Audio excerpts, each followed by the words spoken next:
conflict and tackling corruption. He was a newcomer to politics and immediately sought to establish a relationship with Ukraine's most powerful patron, the United States. The questions presented by this impeachment inquiry are whether President Trump sought to exploit that ally's vulnerability and invite Ukraine's interference in our elections, whether President Trump sought to condition official acts, such as a White House meeting or U.S. military assistance, on Ukraine's willingness to assist with 2 political investigations that would help his re-election campaign. And if President Trump did either, whether such an abuse of his power is compatible with the office of the presidency. The matter is as simple and as terrible as that. Our answer to these questions will affect not only the future of this presidency, but the future of the presidency itself, and what kind of conduct or misconduct the American people may come to expect from their commander-in-chief. There are few actions as consequential as the impeachment of a president. While the founders did not intend that impeachment be employed for mere differences over policy, they also made impeachment a constitutional process that the Congress must utilize as necessary. The facts in the present inquiry are not seriously contested. Beginning in January of this year, the president's personal attorney, Rudy Giuliani, pressed Ukrainian authorities to investigate Burisma, the country's largest national gas producer, and the Bidens, since Vice President Joe Biden was seen as a strong potential challenger to Trump. Giuliani also promoted a debunked conspiracy that it was Ukraine, not Russia, that hacked the 2016 U.S. election. The nation's intelligence agencies have stated unequivocally that it was Russia, not Ukraine, that interfered in our election. But Giuliani believed this conspiracy theory, referred to as CrowdStrike, shorthand for the company that discovered the Russian hack, would aid his client's re-election. Giuliani also conducted a smear campaign against the U.S. ambassador to Ukraine, Marie Yovanovitch. On April 29, a senior State Department official told her that although she had done nothing wrong, President Trump had lost confidence in her. With the sidelining of Yovanovitch, the stage was set for the establishment of an irregular channel in which Giuliani and later others, including Gordon Sondland, an influential donor to the president's inauguration, now serving as ambassador to the European Union, could advance the president's personal and political interests.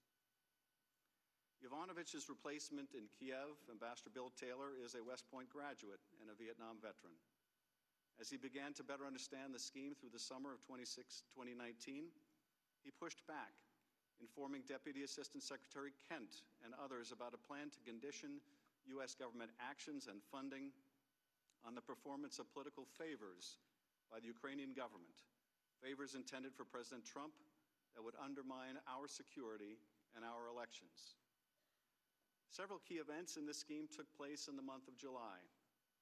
On July 10th, Ambassador Sondland informed a group of U.S. and Ukrainian officials meeting at the White House that according to Chief of Staff Mick Mulvaney, a White House meeting desperately sought by the Ukrainian president with Trump would happen only if Ukraine undertook an investigation into the energy sector, which was understood to mean Burisma and specifically the Bidens.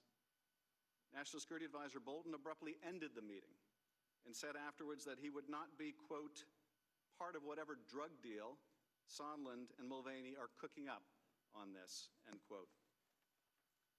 A week later, on July 18th, a representative of the Office of Management and Budget, the White House agency that oversees federal spending, announced on a video conference that Mulvaney, at the direction of the president, was freezing nearly $400 million in security assistance authorized and appropriated by Congress, and which the entirety of the U.S. national security establishment supported. 1 week after that, Donald Trump would have the now infamous July 25th phone call with Ukrainian President Zelensky. During that call, Trump complained that the U.S. relationship with Ukraine had not been reciprocal. Later, Zelensky thanks Trump for his support in the area of defense and says that Ukraine is ready to purchase more Javelins, an anti-tank weapon that was among the most important deterrents of further Russian military action. Trump's immediate response: I would like you to do us a favor, though. Trump then requested that Zelensky investigate the discredited 2016 CrowdStrike conspiracy theory, and even more ominously look into the Bidens. Neither of these investigations was in the U.S. national interest, and neither was part of the official preparatory material for the call. Both, however, were in Donald Trump's personal interest and in the interests of his 2020 re-election campaign. And the Ukrainian president knew about both in advance, because Sondland and others had been pressing Ukraine for weeks about investigations into the 2016 election, Burisma, and the Bidens. After the call, multiple individuals were concerned enough to report it to the National Security Council's top lawyer.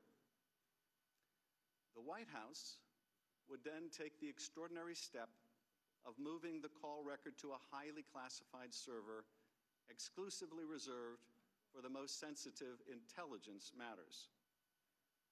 In the weeks that followed, Ambassador Taylor learned new facts about a scheme that even Sondland would describe as becoming more insidious. Taylor texted Sondland, quote, "Are we now saying that security assistance and White House meeting are conditioned on investigations?" As summer turned to fall, it kept getting more insidious, Mr. Sondland testified. Mr. Taylor, who took notes of his conversation, said the ambassador told him in a September 1st phone call that everything was dependent on the public announcement of investigations, including security assistance. President Trump wanted Mr. Zelensky in a public box. President Trump is a businessman, Sondland said later. When a businessman is about to sign a check to someone who owes him something, the businessman asks that person to pay up before signing the check. In a sworn declaration after Taylor's testimony, Sondland would admit to telling Ukrainians at a September 1st meeting in Warsaw, quote, that resumption of U.S. aid would likely not occur until Ukraine provided the public anti-corruption statement that we have been discussing for many weeks. The President's Chief of Staff confirmed Trump's efforts to coerce Ukraine by withholding aid. When Mick Mulvaney was asked publicly about it, his answer was breathtaking. "We do that all the time with foreign policy," he said. "I have news for everybody. Get over it. There's going to be political influence in foreign policy. That is going to happen." The video of that confession is plain for all to see. Some have argued in the President's defense that the aid was ultimately released, and that is true, but only after Congress began an investigation.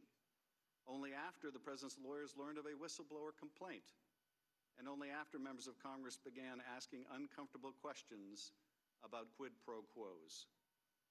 A scheme to condition official acts or taxpayer funding to obtain a personal political benefit does not become less odious because it is discovered before it is fully consummated. In fact, the security assistance had been delayed so long, it would take another act of Congress to ensure that it could still go out. And that Oval Office meeting that Zelensky desperately sought, it still hasn't happened. Although we have learned a great deal about these events in the last several weeks, there are still missing pieces. The President has instructed the State Department and other agencies to ignore congressional subpoenas for documents. He has instructed witnesses to defy subpoenas and refuse to appear. And he has suggested that those who do expose wrongdoing should be treated like traitors and spies. These actions will force Congress to consider, as it did with President Nixon, whether Trump's obstruction of the constitutional duties of Congress constitute additional grounds for impeachment. If the President can simply refuse all oversight, particularly in the context of an impeachment proceeding, the balance of power between our two branches of government will be irrevocably altered. That is not what the founders intended. And the prospects for further corruption and abuse of power in this administration or any other will be exponentially increased. This is what we believe the testimony will show, both as to the President's conduct and as to his obstruction of Congress. The issue that we confront is the one posed by the President's acting Chief of Staff when he challenged Americans to get over it. If we find that the President of the United States abused his power and invited foreign interference in our elections, or if he sought to condition, coerce, extort, or bribe an ally into conducting investigations to aid his reelection campaign and did so by withholding official acts, a White House meeting, or hundreds of millions of dollars of needed military aid, must we simply get over it? Is this what Americans should now expect from their president? If this is not impeachable conduct, what is? Does the oath of office itself, requiring that our laws be faithfully executed, that our president defend a constitution that balances the powers of its branches, setting ambition against ambition so we become no monarchy, still have meaning? These are the questions we must ask and answer, without rancor if we can, without delay regardless, and without party favor, and without prejudice if we are true to our responsibilities. Benjamin Franklin was asked what kind of a country America was to become. A republic, he answered, if you can keep it. The fundamental issue raised by the impeachment inquiry into Donald J. Trump is, can we keep it? I now recognize Ranking Member Nunes for any remarks he may wish to make. Thanks, gentlemen. In a July open hearing of this committee following publication of the Mueller report, the Democrats engaged in a last-ditch effort to convince the American people that President Trump is a Russian agent. That hearing was the pivotal finale of a 3-year-long operation by the Democrats, the corrupt media, and partisan bureaucrats to overturn the results of the 2016 election. After the spectacular implosion of their Russia hoax on July 24th, in which they spent years denouncing any Republican who ever shook hands with a Russian, on July 25th, they turned on a dime and now claim the real malfeasance is Republicans' dealings with Ukraine. In the blink of an eye, we're asked to simply forget about Democrats on this committee, falsely claiming they had more than circumstantial evidence of collusion between President Trump and Russians. We should forget about them reading fabrications of Trump-Russia collusion from the Steele dossier into the congressional record. We should also forget about them trying to obtain nude pictures of Trump from Russian pranksters who pretended to be Ukrainian officials. We should forget about them leaking a false story to CNN while he was still testifying to our committee, claiming that Donald Trump Jr. was colluding with WikiLeaks. And forget about countless other deceptions, large and small, that make them the last people on earth with the credibility to hurl more preposterous accusations at their political opponents. And yet now, here we are. We're supposed to take these people at face value when they trot out a new batch of allegations. But anyone familiar with the Democrats' scorched earth war against President Trump would not be surprised to see all the typical signs that this is a carefully orchestrated media smear campaign. For example, after vowing publicly that impeachment requires bipartisan support, Democrats are pushing impeachment forward without the backing of a single Republican.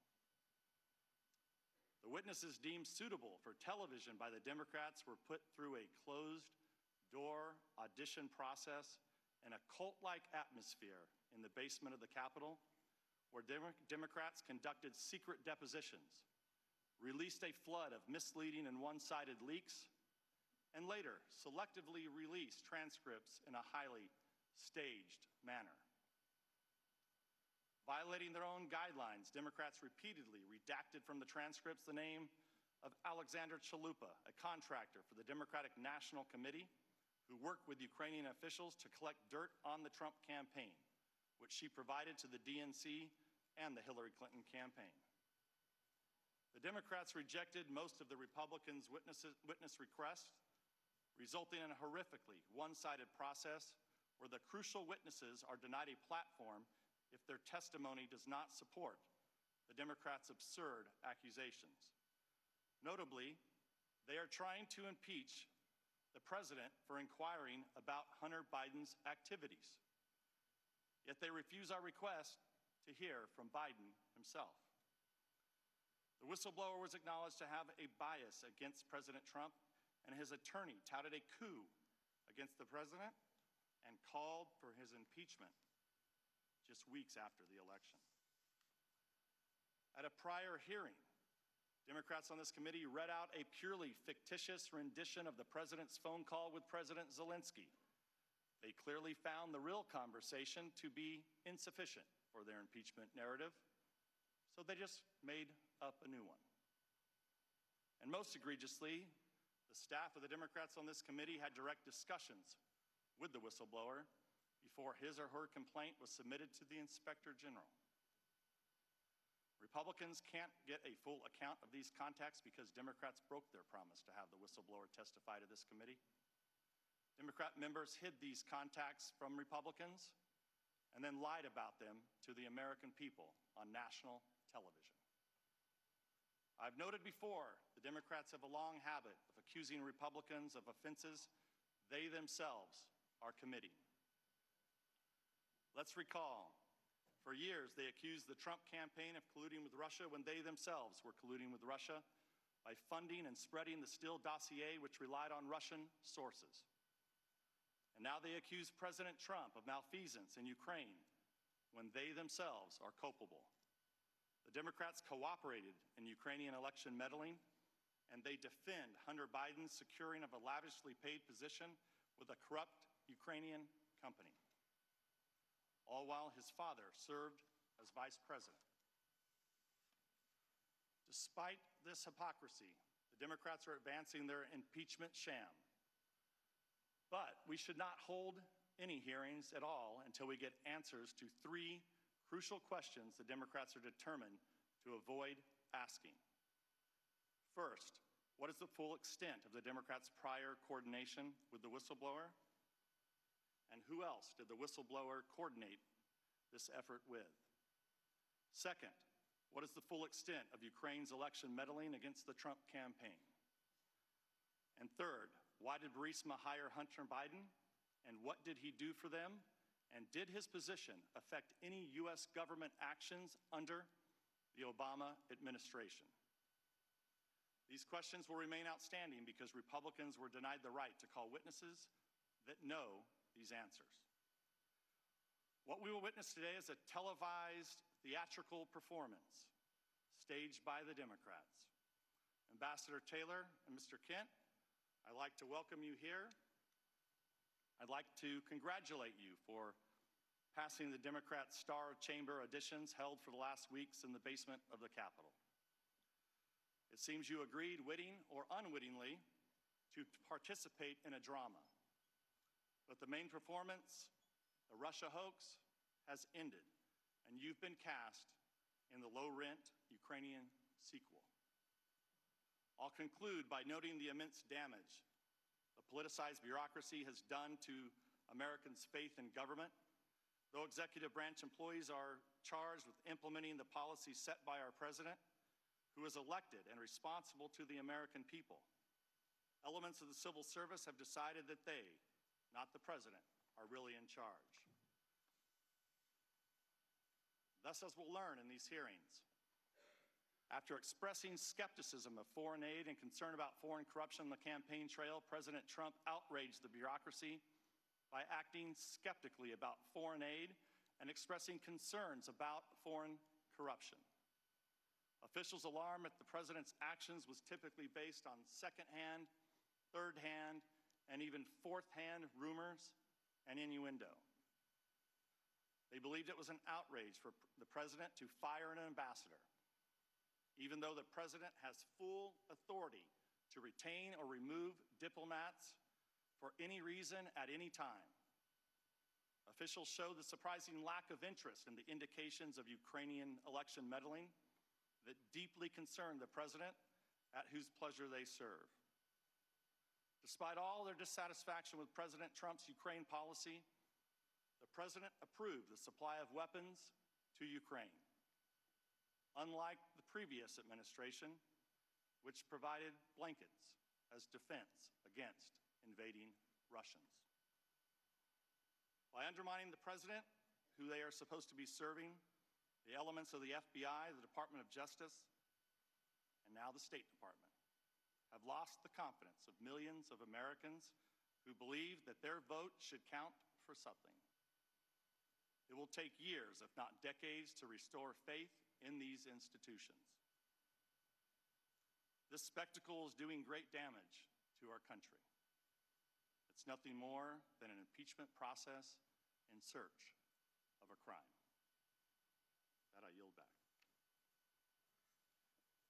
Today we are joined by Ambassador William Taylor and Deputy Assistant Secretary of State George Kent, both of whom are appearing under subpoena. Ambassador William Taylor has served our country for over half a century.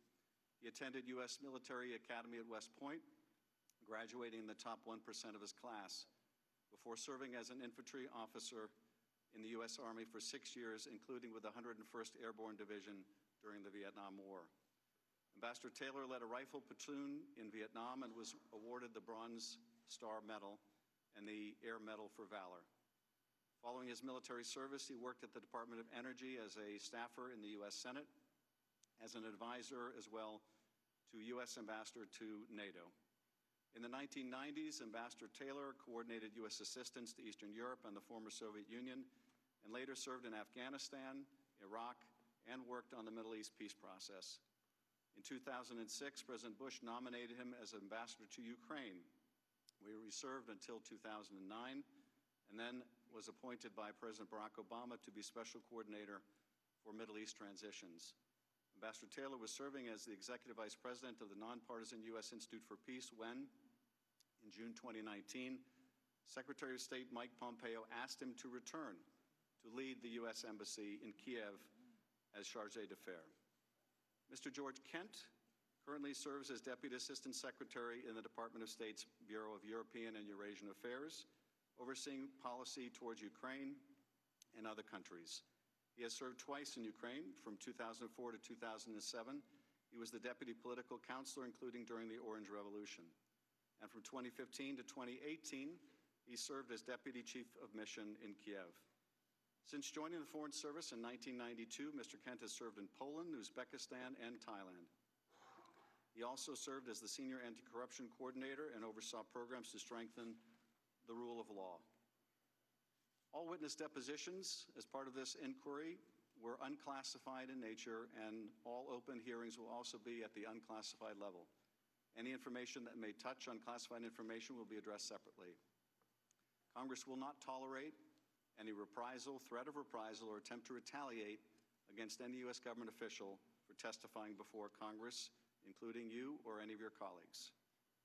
If you would both rise and raise your right hand, I will begin by swearing you in.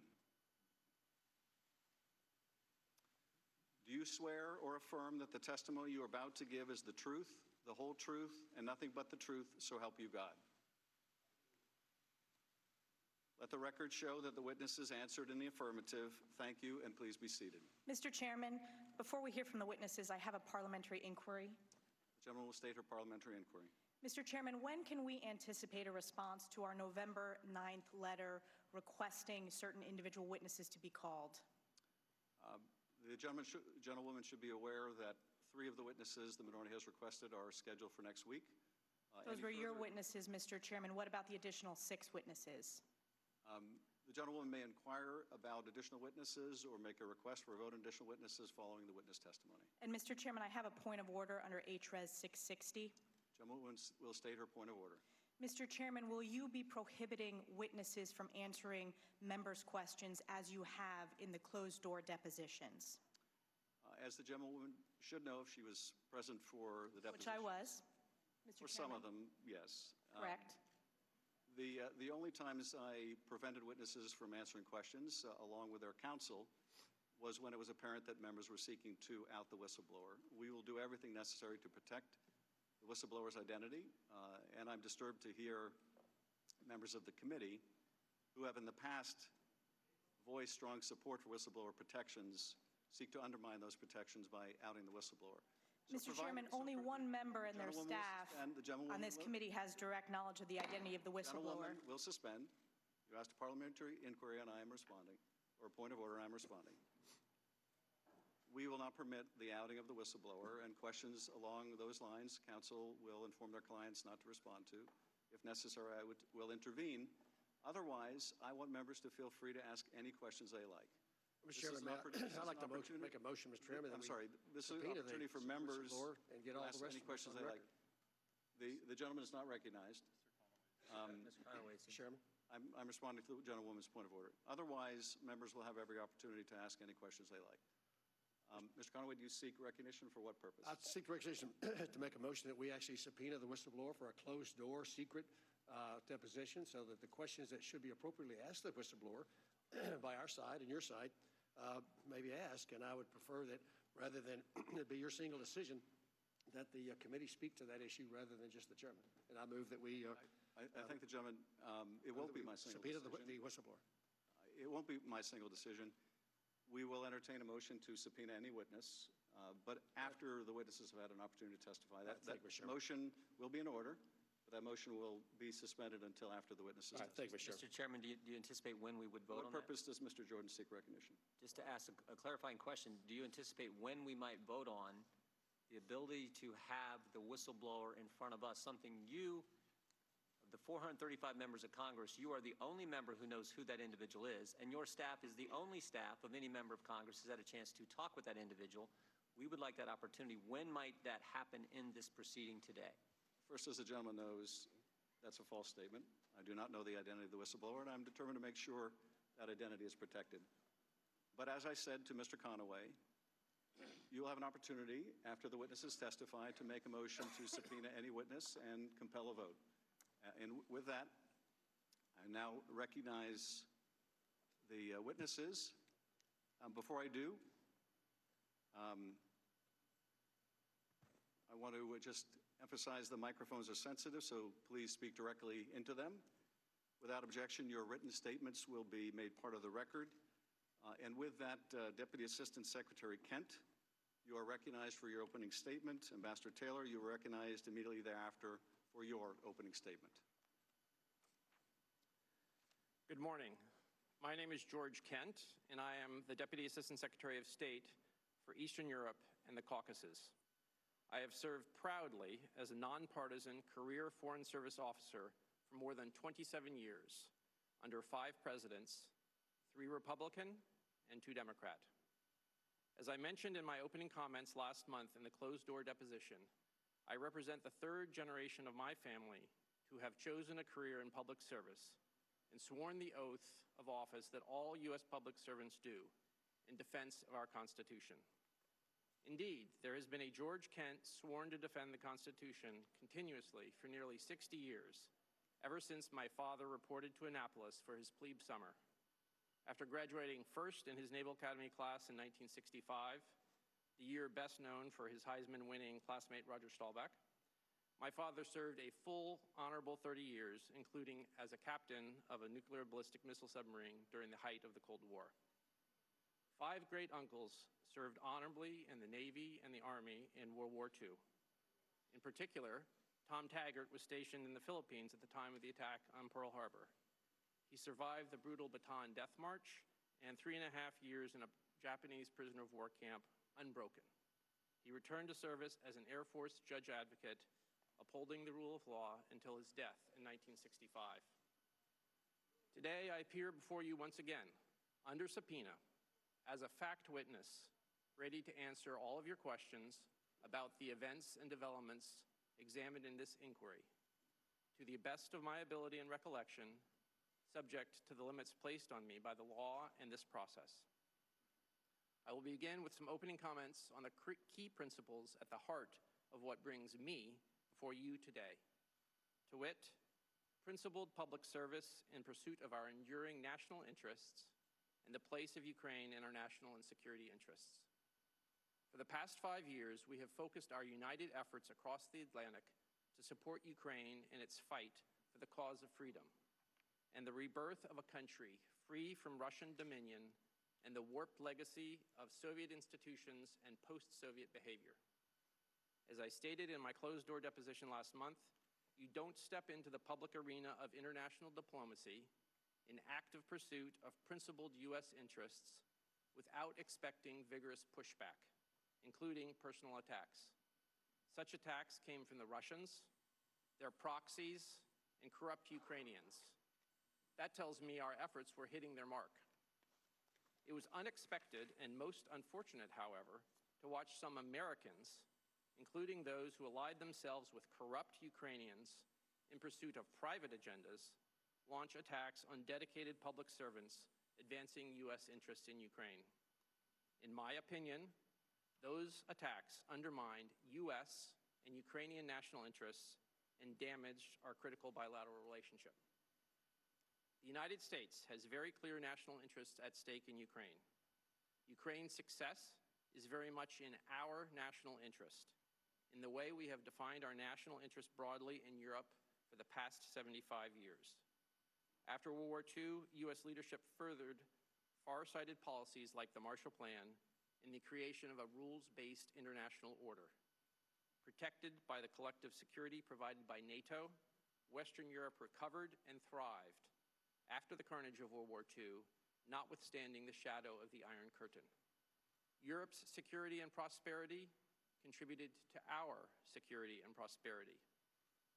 Support of Ukraine's success also fits squarely into our strategy for Central and Eastern Europe since the fall of the wall 30 years ago this past week. A Europe truly whole, free, and at peace, our strategic aim for the entirety of my Foreign Service career, is not possible without a Ukraine whole, free, and at peace, including Crimea and the Donbass, territories currently occupied by Russia, represented by the red in the map. Looking forward, the Trump administration's national security strategy makes clear the global strategic challenge now before us: great power competition with rivals such as Russia and China, and the need to compete for positive influence without taking countries for granted. In that sense, Ukraine has been on the front lines, not just of Russia's conventional war in Eastern Europe since 2014 and its broader campaign of malign influence, but of the greater geopolitical challenges now facing the United States. Ukraine's popular revolution of dignity in 2014 forced a corrupt, pro-Russian leadership to flee to Moscow. After that, Russia invaded Ukraine, occupying 7% of its territory, roughly equivalent to the size of Texas for the United States. At that time, Ukraine's state institutions were on the verge of collapse. Ukrainian civil society answered the challenge. They formed volunteer battalions of citizens, including technology professionals and medics. They crowdsourced funding for their own weapons, body armor, and supplies. They were the 21st century Ukrainian equivalent of our own Minutemen of 1776, buying time for a regular army to reconstitute. Since then, more than 13,000 Ukrainians have died on Ukrainian soil defending their territorial integrity and sovereignty from Russian aggression. America's support in Ukraine's own de facto war of independence has been critical in this regard. By analogy, the American colonies may not have prevailed against the British imperial might without the help of transatlantic friends after 1776. In an echo of Lafayette's organized assistance to General George Washington's Army and Admiral John Paul Jones's Navy, Congress has generously appropriated over $1.5 billion over the past 5 years in desperately needed trained and equipped security assistance to Ukraine. These funds increase Ukraine's strength and ability to fight Russian aggression. Ultimately, Ukraine is on a path to become a full security partner of the United States within NATO. Similar to von Steuben training colonials at Valley Forge, U.S. and NATO allied trainers developed the skills of Ukrainian units at Yavoriv near the Polish border and elsewhere. They help rewrite military education for Ukraine's next generation, as von Steuben did for America's first. In supporting Ukraine's brave resistance to Russian aggression, we have a front-row seat to the Russian way of war in the 21st century, gaining priceless insights that contribute to our own security. This year, in 2019, Ukrainian citizens passed the political torch to a new generation, one that came of age not in the final years of the Soviet Union, but in an independent Ukraine. Presidential and parliamentary elections swept out much of Ukraine's previous governing elite and seated 41-year-old President Zelensky, a cabinet with an average age of 39, and a parliament with the average age of 41. At the heart of that change mandate, 5 years after Ukraine's revolution of dignity, is a thirst for justice, because there cannot be dignity without justice. Without a reformed judicial sector that delivers justice with integrity for all, Ukrainian society will remain unsettled. Foreign investors, including American investors, will not bring the great investment needed to ensure that Ukraine's long-term prosperity is secured. This is why the principled promotion of the rule of law and institutional integrity is so necessary to our strategy for a successful Ukraine. It is also true for other former captive nations still recovering from the ashes of Soviet and communist misrule. It is why acting inconsistently with the core principle of the rule of law comes at great peril. I am grateful to all of the members of Congress and staffers, including many of you sitting here today, who have traveled to Ukraine over the past 5 years and appropriated billions of dollars of assistance in support of our primary policy goals. Those funds increase Ukraine's ability to fight Russian aggression in the defense, energy, cyber, and information spheres, and they also empower state institutions and civil society to undertake systemic reforms and tackle corruption. I believe all of us can be proud of our efforts in Ukraine over the past 5 years, even though much remains to be done. And by all of us, I mean those of us in the legislative and the executive branches, in both parties, the interagency community working out of our embassy in Kyiv, with Ukrainians in government, the military, and civil society, and our transatlantic allies and partners. We cannot allow our resolve to waver, since too much is at stake, not just for Ukraine and the future of European security, but for the national interests of the United States broadly defined. My prior deposition covered a lot of ground over 10 hours. Here are the main 10 themes for my testimony. I outlined my experience with longstanding U.S. interest in supporting anti-corruption efforts in Ukraine. This work gave me a front row seat to problematic activities by successive prosecutors general in Ukraine. For many of the issues this committee is investigating, my knowledge and understanding is sometimes firsthand and sometimes comes from others involved in specific conversations and meetings. This is no different than how anyone learns and carries out his or her job responsibilities. I have been and remain willing to share my factual observations with the committee and will make clear when those are based on personal knowledge or from information gleaned from others.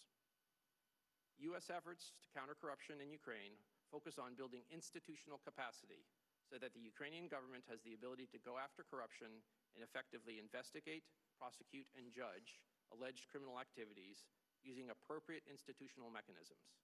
That is, to create and follow the rule of law. That means that if there are criminal nexuses for activity in the United States, U.S. law enforcement should pursue the case. If we think there's been a criminal act overseas that violates U.S. law, we have the institutional mechanisms to address that. It could be through the Justice Department and FBI agents assigned overseas, or through treaty mechanisms, such as the Mutual Legal Assistance Treaty. As a general principle, I do not believe the United States should ask other countries to engage in selective, politically associated investigations or prosecutions against opponents of those in power, because such selective actions undermine the rule of law, regardless of the country.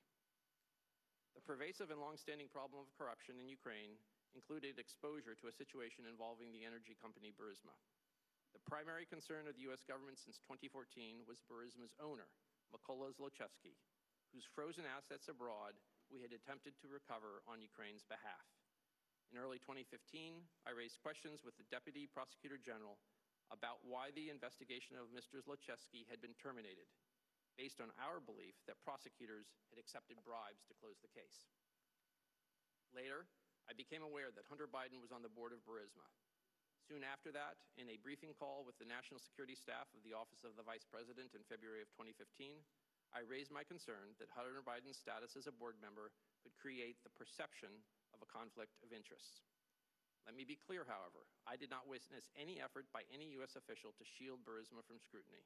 In fact, I and other U.S. officials consistently advocated reinstituting a scuttled investigation of Zlochevsky, Burisma's founder, as well as holding the corrupt prosecutors who closed the case to account. Over the course of 2018 and 2019, I became increasingly aware of an effort by Rudy Giuliani and others, including his associates Lev Parnas and Igor Fruman, to run a campaign to smear Ambassador Yovanovitch and other officials at the U.S. Embassy in Kyiv.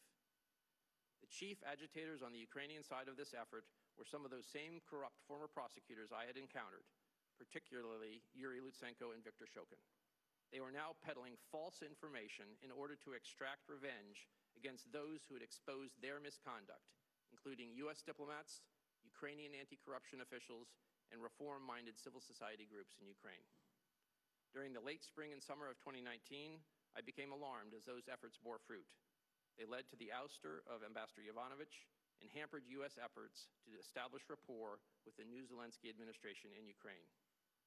In mid-August, it became clear to me that Giuliani's efforts to gin up politically motivated investigations were now infecting U.S. engagement with Ukraine, leveraging President Zelensky's desire for a White House meeting.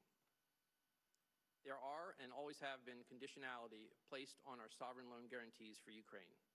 Conditions include anti-corruption reforms, as well as meeting larger stability goals and social safety nets. The International Monetary Fund does the same thing. Congress and the executive branch work together to put conditionality on some security assistance in the Ukraine Security Assistance Initiative. Regarding my testimony today, I will do my best to answer your questions that will involve issues, conversations, and documents that span a number of years. I may be limited by 3 considerations. First, the State Department has collected all materials in response to the September 27th subpoena that may contain facts relevant to my testimony. I have no such documents or materials with me today.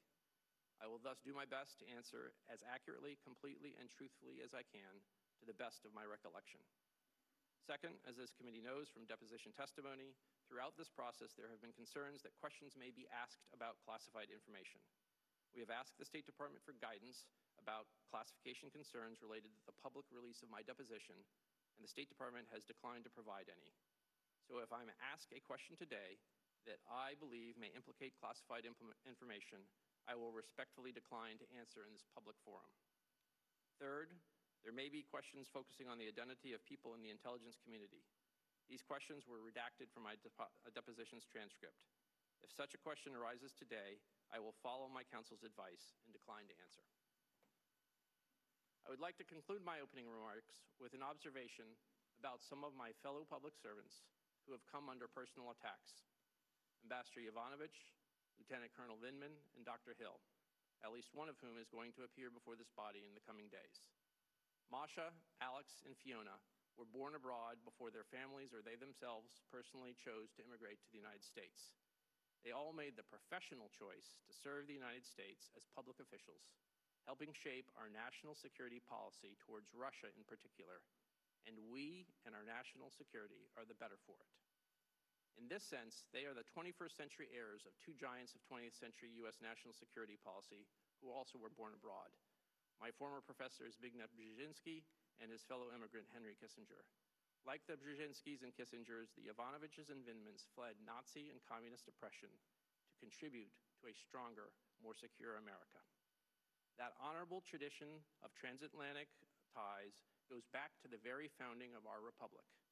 Our 18th century independence would not have been secured without the choice of European officers, the French-born Lafayette and Rochambeau, the German-born von Steuben, and the Poles Pulaski and Kosciuszko, to come to the New World and fight for our cause of freedom and the birth of a new country free from imperial dominion.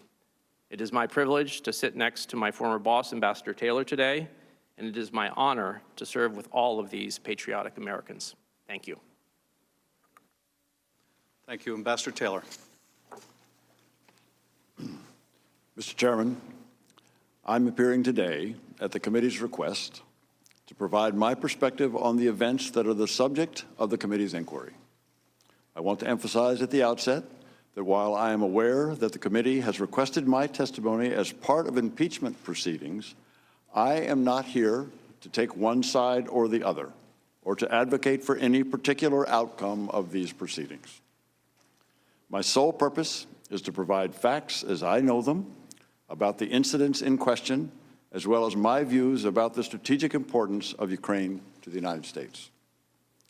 By way of background, it has been a privilege for me to serve our country and the American people for more than 50 years, starting as a cadet at West Point, as you have mentioned, Mr. Chairman, then as an infantry officer for 6 years, including with the 101st Airborne Division in Vietnam, then at the Department of Energy, then as a member of a Senate staff, then at NATO, then with the State Department here and abroad in Afghanistan, Iraq, Jerusalem, and Ukraine. I retired from the State Department in 2009 to join the United States Institute of Peace. I'm neither a career member of the Foreign Service nor of the Civil Service. I am nonpartisan and have been appointed to my positions by every president from President Reagan to President Trump. Let me summarize my main points. First, Ukraine is a strategic partner of the United States, important for the security of our country, as well as Europe. Ukraine is on the front line in the conflict with a newly aggressive Russia. Second, even as we sit here today, the Russians are attacking Ukrainian soldiers in their own country and have been for the last 4 years. I saw this on the front line last week. The day I was there, a Ukrainian soldier was killed and 4 were wounded. Third, the security assistance we provide is crucial to Ukraine's defense and to the protection of the soldiers I met on the front line last week. It demonstrates to Ukrainians and Russians that we are Ukraine's reliable strategic partner. It is clearly in our national interest to deter further Russian aggression. And finally, as the committee is aware, I wrote that withholding security assistance in exchange for help with a domestic political campaign in the United States would be crazy. I believed that then, and I believe it now. Let me tell you why. On May 28th of this year, I met with Secretary of State Mike Pompeo, who asked me to rejoin the State Department and return to Kyiv to lead our embassy in Ukraine. It was and is a critical time for U.S.-Ukraine relations. I had served as ambassador to Ukraine from 2006 to 2009. Having been nominated by George W. Bush, and in the intervening 10 years had stayed engaged with Ukraine. Across the responsibilities I have had in public service, Ukraine is the highlight. And so Secretary Pompeo's offer to return as chief of mission was compelling. Since I left Ukraine in 2009, the country had continued to turn toward the West. But in 2013, Vladimir Putin was so threatened by the prospect of Ukraine joining the European Union that he tried to bribe the Ukrainian president. This triggered mass protests in the winter of 2013 that drove that president to flee to Russia in February 2014, but not before his forces killed 100 Ukrainian protesters in central Kyiv. Days later, Mr. Putin invaded Crimea, holding a sham referendum at the point of Russian army rifles. The Russians absurdly claimed that 97% voted to join Russia. In early April, Putin sent his army and security forces into southeastern Ukraine to generate illegal armed formations and puppet governments in what we know as Donbass. You can see this on the map in the right-hand portion, in the eastern portion of the country. 14,000 Ukrainians have died in the war in Donbass, and more die each week. In July 2014, these Russian-led forces in Donbass shot down a civilian airliner en route from Amsterdam to Malaysia, killing all 298 people on board.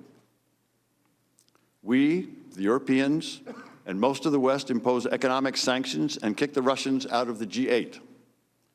Beginning in 2014, we and NATO began to provide military assistance to Ukraine's armed forces in the form of training, advice, military equipment, and weapons. It is this security assistance that is at the heart of the controversy that we are discussing today. The pro-Russian president, who was run out of Kyiv in 2014, had let the Russian armed forces deteriorate to the point of ruin. In response to the Russian invasion, the new Ukrainian authorities, with an amazing outpouring of support from regular Ukrainian people, rebuilt the army, nearly from scratch, spending more than 5% of Ukrainian GDP on defense since the war started. The whole Ukrainian nation fiercely responded to the Russian attack. The nation united like never before. A ragtag army developed into a strong fighting force, and the United States played a vital role. Since 2014, you and Congress have provided over $1.6 billion in military assistance to Ukraine. The security assistance provides small unit training at an Army base near Lviv in the western of the country. It provides ambulances, night vision devices, communications equipment, counter-battery radar, Navy ships, and finally, weapons. This security assistance demonstrates our commitment to resist aggression and defend freedom. During the 2014 to 2016 period, I was serving outside of government and joined two other former ambassadors to Ukraine in urging the Obama administration officials at the State Department, Defense Department, and other agencies to provide lethal defensive weapons to Ukraine in order to deter further Russian aggression. I also supported much stronger sanctions on Russia. I was pleased when the Trump administration provided Javelin anti-tank missiles and enacted stronger sanctions. All to say, I cared about Ukraine's future and the important U.S. interests there. So when Secretary Pompeo asked me to go back to Kyiv, I wanted to say yes, but it was not an easy decision. The former ambassador, Masha Yovanovitch, has been treated poorly, caught in a web of political machinations both in Kyiv and in Washington. I feared that those problems were still present. I consulted both my wife and a respected former senior Republican official who has been a mentor. I will tell you that my wife, in no uncertain terms, strongly opposed the idea. The mentor counseled, if your country asks you to do something, you do it if you can be effective. I could be effective only if the U.S. policy of strong support for Ukraine, strong diplomatic support, along with robust security, economic, and technical assistance were to continue, and if I had the backing of the Secretary of State to implement that policy. And I worried about what I had heard concerning the role of Rudy Giuliani, who had made several controversial statements about Ukraine and U.S. policy toward the country.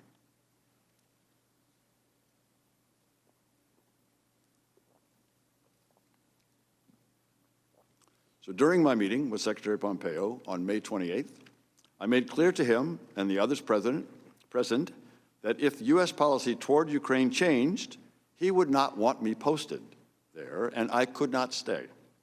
He assured me that the policy of strong support for Ukraine would continue and that he would support me in defending that policy. With that understanding, I agreed to go back to Kyiv.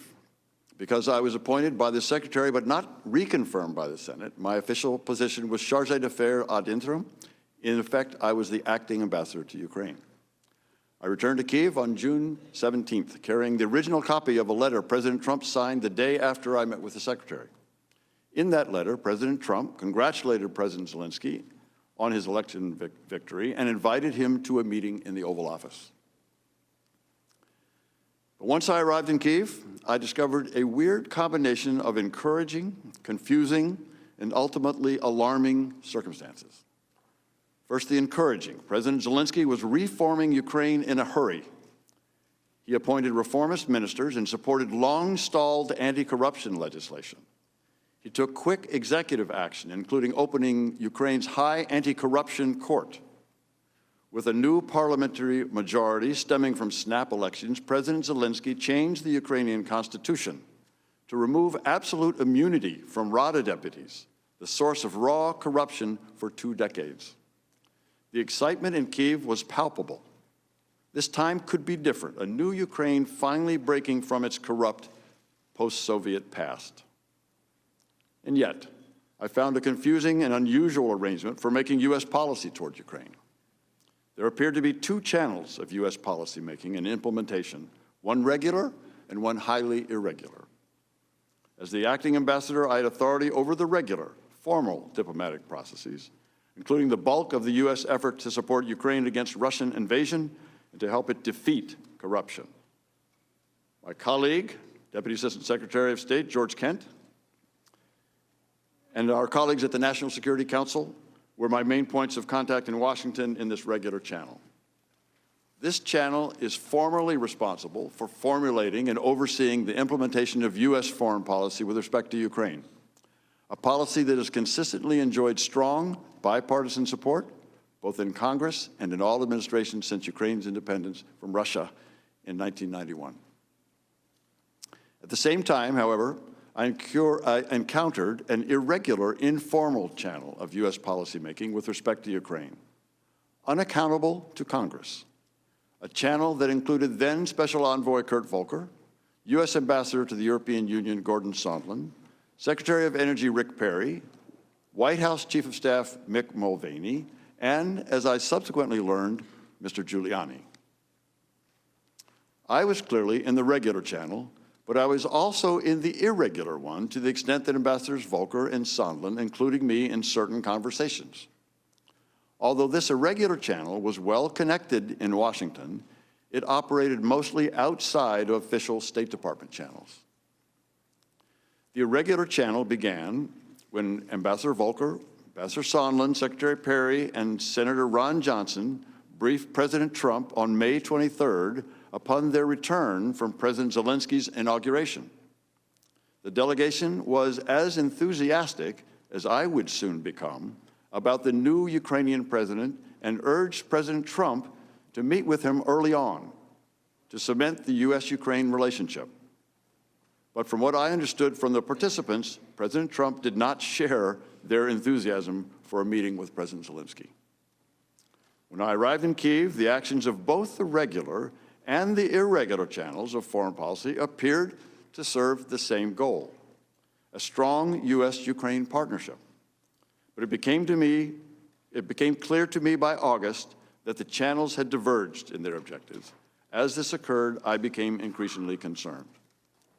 In late June, both channels were trying to facilitate a visit by President Zelensky to the White House for a meeting with President Trump, which President Trump had promised in his congratulatory letter of May 29th. The Ukrainians were clearly eager for the meeting to happen. But during my subsequent communications with Ambassadors Volker and Sondland, they relayed to me that the President wanted to hear from Zelensky before scheduling the meeting in the Oval Office.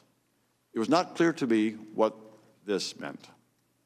On June 27th, Ambassador Sondland told me during a phone conversation that President Zelensky needed to make clear to President Trump that he, President Zelensky, was not standing in the way of investigations.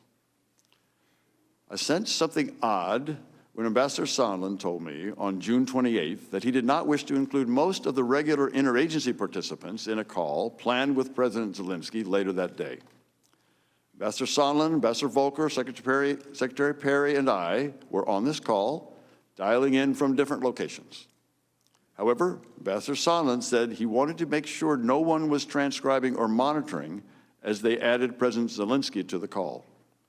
Also, before President Zelensky joined the call, Ambassador Volker separately told the U.S. participants that he, Ambassador Volker, planned to be explicit with President Zelensky in a one-on-one meeting in Toronto on July 2nd. In that meeting, Ambassador Volker planned to make clear what President Zelensky should do to get the White House meeting. I did not understand what this meant, but Ambassador Volker said he would relay that President Trump wanted to see rule of law, transparency, but also specifically cooperation on investigations to get to the bottom of things. Once President Zelensky joined the call, the conversation was focused on energy policy and the war in Donbass. President Zelensky also said he looked forward to the White House visit President Trump had offered in his May 29th letter.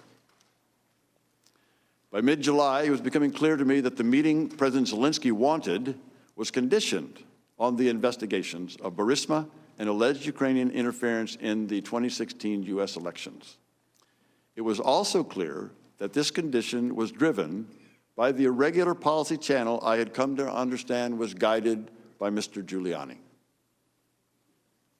In a regular NSC secure video conference call on July 18th, I heard a staff person from the Office of Management and Budget say that there was a hold on security assistance to Ukraine, but could not say why. Toward the end of an otherwise normal meeting, a voice on the call, the person was off screen, said that she was from OMB, and her boss had instructed her not to approve any additional spending on security assistance for Ukraine until further notice. I and others sat in astonishment. The Ukrainians were fighting Russians and counted on not only the training and weapons, but also the assurance of U.S. support. All that the OMB staff person said was that the directive had come from the President to the Chief of Staff to OMB. In an instant, I realized that one of the key pillars of our strong support for Ukraine was threatened. The irregular policy channel was running contrary to the goals of long-standing U.S. policy. There followed a series of NSC-led interagency meetings, starting at the staff level and quickly reaching the level of cabinet secretaries. At every meeting, the unanimous conclusion was that the security assistance should be resumed, the hold lifted. At one point, the Defense Department was asked to perform an analysis of the effectiveness of the assistance. Within a day, the Defense Department came back with the determination that the assistance was effective and should be resumed. My understanding was that the Secretaries of Defense and State, the CIA Director, and the National Security Advisor sought a joint meeting with the President to convince him to release the hold, but such a meeting was hard to schedule, and the hold lasted well into September. On July 9th, in a phone call with then Senior Director for European and Russian Affairs Fiona Hill and Director of European Affairs Lieutenant Colonel Alex Vindman at the NSC, they tried to assure me that they were not aware of any official change in U.S. policy towards Ukraine, OMB's announcement notwithstanding. They did confirm that the hold on security assistance for Ukraine came from Chief of Staff Mick Mulvaney, who maintained a skeptical view of Ukraine. In the same July 19th phone call, they gave me an account of a July 10th meeting with Ukrainian and American officials at the White House. They told me that partway through the meeting, Ambassador Sondland had connected investigations with an Oval Office meeting for President Zelensky, which so irritated then National Security Advisor John Bolton that he abruptly ended the meeting, telling Dr. Hill and Lieutenant Colonel Vindman that they should have nothing to do with domestic politics. He also directed Dr. Hill to brief the lawyers. Dr. Hill said that Ambassador Bolton referred to this deal as a drug deal after the July 10th meeting. Ambassador Bolton opposed a call between President Zelensky and President Trump out of concern that it would be a disaster. Needless to say, the Ukrainians in the meetings were confused. Ambassador Bolton, in the regular Ukraine policy decision-making channel, wanted to talk about security, energy, and reform. Ambassador Sondland, a participant in the irregular channel, wanted to talk about the connection between a White House meeting and Ukrainian investigations. Also, during our July 19th call, Dr. Hill informed me that Ambassador Volker had met with Mr. Giuliani to discuss Ukraine. This caught me by surprise. The next day, I asked Ambassador Volker about that meeting, but received no response. I began to sense that these two separate decision-making channels, the regular and the irregular, were separate and at odds.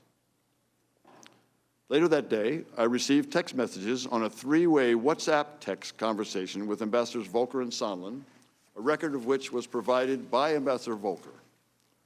Ambassador Sondland said that a call between President Trump and President Zelensky would take place soon.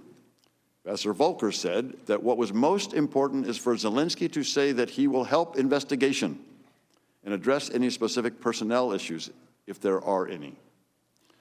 On the next day, July 20th, I had a phone conversation with Ambassador Sondland while he was on a train from Paris to London. Ambassador Sondland told me that he had recommended to President Zelensky that he use the phrase, "I will leave no stone unturned," with regard to investigations when President Zelensky spoke with President Trump.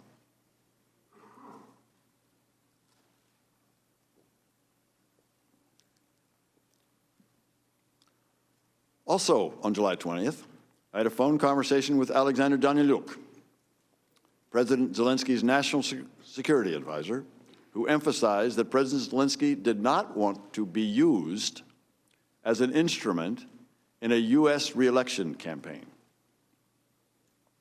The next day, I texted both Ambassadors Volker and Sondland about President Zelensky's concern. On July 25th, President Trump and President Zelensky had the long-awaited phone conversation. Even though I was acting ambassador and was scheduled to meet with President Zelensky along with Ambassador Volker the following day, I received no readout of the call from the White House. The Ukrainian government issued a short, cryptic summary. During a previously planned July 26 meeting, President Zelensky told Ambassador Volker and me that he was happy with the call, but did not elaborate. President Zelensky then asked about the face-to-face meeting in the Oval Office as promised in the May 29th letter from President Trump. We could give him no firm answer. After our meeting with President Zelensky, Ambassador Volker and I traveled to the front line in northern Donbass to receive a briefing from the commander of forces on the line of contact. Arriving for the briefing in the military headquarters, the commander thanked us for the security assistance. But I was aware that this assistance was on hold, which made me uncomfortable.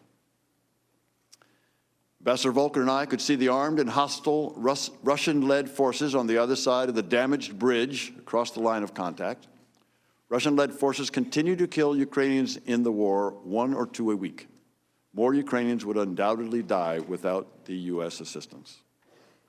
Although I spent the morning of July 26 with President Zelensky and other Ukrainian officials, the first summary of the July 25th Trump-Zelensky call that I heard from anybody inside the U.S. government was during a phone call I had with Tim Morrison, Dr. Hill's recent replacement at the NSC, on July 28th. Mr. Morrison told me that the call could have been better, and that President Trump had suggested that President Zelensky or his staff meet with Mr. Giuliani and Attorney General William Barr. I did not see any official readout of the call until it was publicly released on September 25th. By August, I was becoming more concerned. On August 16th, I exchanged text messages with Ambassador Volker in which I learned that Andriy Yermak, a senior advisor to President Zelensky, had asked that the United States submit an official request for an investigation into Burisma's alleged violations of Ukrainian law, if that is what the United States desired. A formal U.S. request to the Ukrainians to conduct an investigation based on violations of their own law struck me as improper, and I recommended to Ambassador Volker that we stay clear. To find out the legal aspects of the question, however, I gave him the name of a Deputy Assistant Attorney General whom I thought would be the proper point of contact for seeking a U.S. request for a foreign investigation. By mid-August, because the security assistance had been held for over a month for no reason that I could discern, I was beginning to fear that the long-standing U.S. policy of support for Ukraine was shifting. I called State Department Counselor Ulrich Brechtbuhl to discuss this on August 21st. He said he was not aware of a change in policy, but would check on the status of the security assistance. My concern deepened the next day on August 22nd during a phone conversation with Mr. Morrison. I asked him if there had been a change in policy of strong support for Ukraine, to which he responded, "It remains to be seen." He also told me during this call that the president doesn't want to provide any assistance at all. That was extremely troubling to me, as I had told Secretary Pompeo in May, if the policy of strong support for Ukraine were to change, I would have to resign. Based on my call with Mr. Morrison, I was preparing to do so. Just days later, on August 27th, Ambassador Bolton arrived in Kyiv and met with President Zelensky. During their meeting, security assistance was not discussed. As far as I knew, the Ukrainians were not aware of the hold until August 29th. I, on the other hand, was all too aware of and still troubled by the hold. Near the end of Ambassador Bolton's visit, I asked to meet him privately, during which I expressed to him my serious concern about the withholding of military assistance to Ukraine while the Ukrainians were defending their country from Russian aggression. Ambassador Bolton recommended that I send a first-person cable to Secretary Pompeo directly, relaying my concerns. I wrote and transmitted such a cable on August 29th, describing the folly I saw in withholding military aid to Ukraine at a time when hostilities were still active in the East and when Russia was watching closely to gauge the level of American support for the Ukrainian government. The Russians, as I said at my deposition, would love to see the humiliation of President Zelensky at the hands of the Americans. I told the Secretary that I could not and would not defend such a policy. Although I received no specific response, I heard that soon thereafter, the Secretary carried the cable with him to a meeting at the White House focused on security assistance for Ukraine.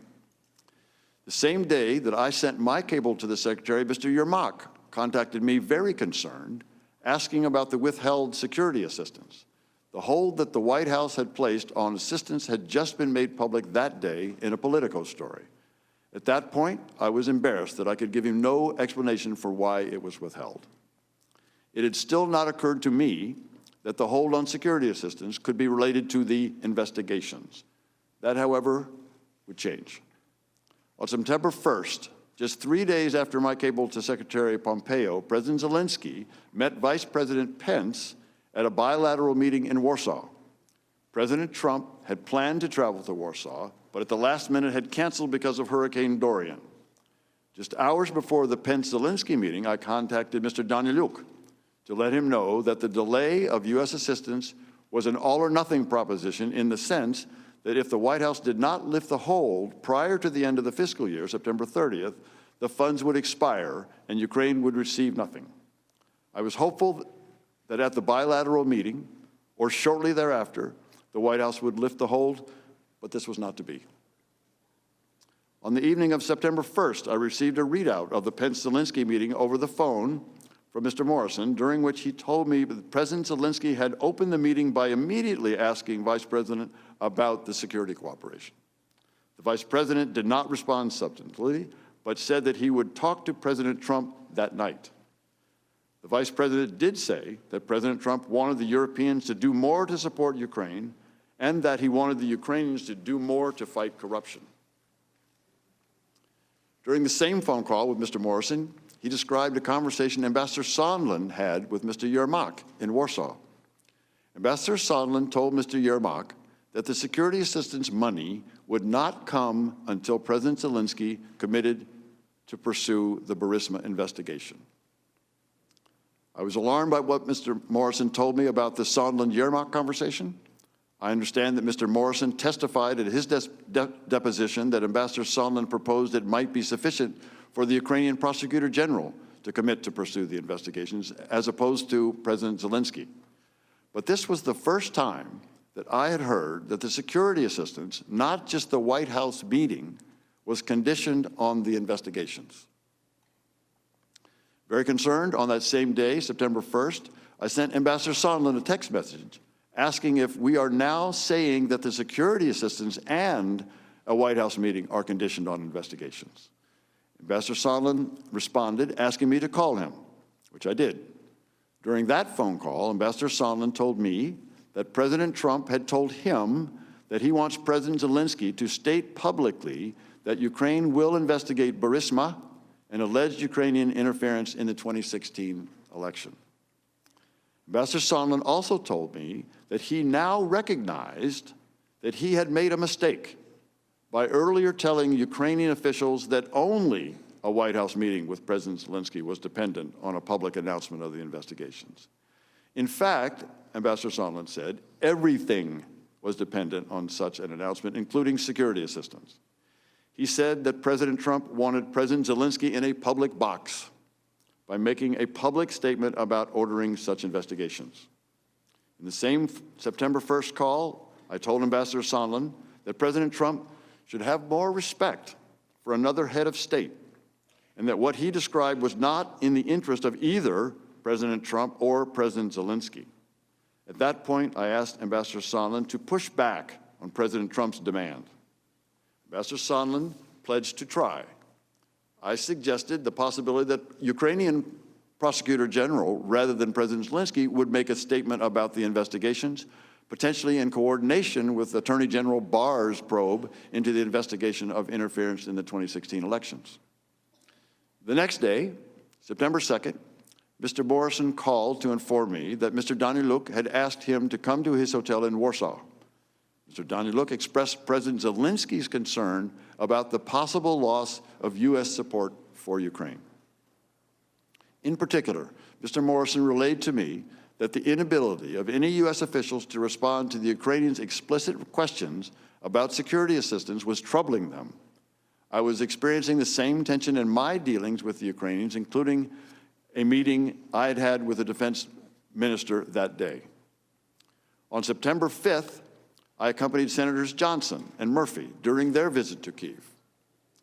When we met with President Zelensky, his first question to the senators was about the withheld security assistance. My recollection of the meeting is that both senators stressed that bipartisan support for Ukraine in Washington was Ukraine's most important strategic asset, and that President Zelensky should not jeopardize that bipartisan support by getting drawn into U.S. domestic politics. I had been making, and continue to make, this point to all of my official Ukrainian contacts. But the odd push to make President Zelensky publicly commit to investigations of Burisma and alleged interference in the 2016 election showed how the official foreign policy of the United States was undercut by the irregular efforts led by Mr. Giuliani. 2 days later, September 7th, I had a conversation with Mr. Morrison, in which he described a phone conversation earlier that day between Ambassador Sondland and President Trump. Mr. Morrison said that he had a sinking feeling after learning about this conversation from Ambassador Sondland. According to Mr. Morrison, President Trump told Ambassador Sondland he was not asking for a quid pro quo. But President Trump did insist that President Zelensky go to a microphone and say he is opening investigations of Biden and 2016 election interference, and that President Zelensky should want to do this himself. Mr. Morrison said that he told Ambassador Bolton and the NSC lawyers of this phone call between President Trump and Ambassador Sondland. The following day, on September 8th, Ambassador Sondland and I spoke on the phone. He confirmed that he had talked to President Trump, as I had suggested a week earlier, but that President Trump was adamant that President Zelensky himself had to clear things up and do it in public. President Trump said it was not a quid pro quo. I believe this was the same conversation between Ambassador Sondland and President Trump that Mr. Morrison had described to me on September 7th. Ambassador Sondland also said that he had talked to President Zelensky and Mr. Yermak and had told them that although this was not a quid pro quo, if President Zelensky did not clear things up in public, we would be at a stalemate. I understood a stalemate to mean that Ukraine would not receive the much-needed military assistance. Ambassador Sondland said that this conversation concluded with President Zelensky agreeing to make a public statement in an interview on CNN. Shortly after that call with Ambassador Sondland, I expressed my strong reservations in a text message to Ambassador Sondland, stating that my nightmare is that they, the Ukrainians, give the interview and don't get the security assistance. The Russians love it, and I quit. And I was serious. The next day, September 9th, I said to Ambassador Sondland and Volker that the message to the Ukrainians and the Russians we send with the decision on security assistance is key. With the hold, we have already shaken their faith in us. I also said I think it's crazy to withhold security assistance for help with the political campaign. Ambassador Sondland responded about 5 hours later that I was incorrect about President Trump's intentions. The president has been crystal clear, no quid pro quos of any kind. During our call on September 8th, Ambassador Sondland tried to explain to me that President Trump is a businessman. When a businessman is about to sign a check to someone who owes him something, the businessman asks that person to pay up before signing the check. Ambassador Volker used the same language several days later while we were together at the Yalta European Strategy Conference. I argued to both that the explanation made no sense. The Ukrainians did not owe President Trump anything, and holding up security assistance for domestic political gain was crazy, as I had said in my text message to Ambassador Sondland and Volker on September 9th. Finally, on September 11th, I learned that the hold had been lifted and that security assistance would be provided. I was not told the reason why the hold had been lifted. The next day, I personally conveyed the news to President Zelensky and the Ukrainian foreign minister, and I again reminded Mr. Yermak of the high strategic value of bipartisan support for Ukraine and the importance of not getting involved in other countries' elections. My fear at the time was that since Ambassador Sondland had told me President Zelensky had already agreed to do a CNN interview, President Zelensky would make a statement regarding investigations that would have played into domestic U.S. politics. I sought to confirm through Mr. Danylyuk that President Zelensky was not planning to give such an interview to the media.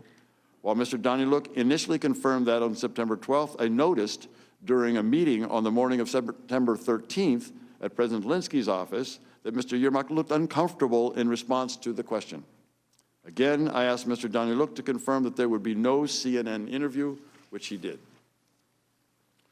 On September 25th, at the UN General Assembly session in New York City, President Trump met President Zelensky face-to-face. He also released the transcript of the July 25th call. The United States gave the Ukrainians virtually no notice of the release, and they were livid. Although this was the first time I had seen the details of President Trump's July 25th call with President Zelensky, in which he mentioned Vice President Biden, I had come to understand well before then that investigations was a term Ambassadors Volker and Sondland used to mean matters related to the 2016 elections and to investigations of Burisma and the Bidens.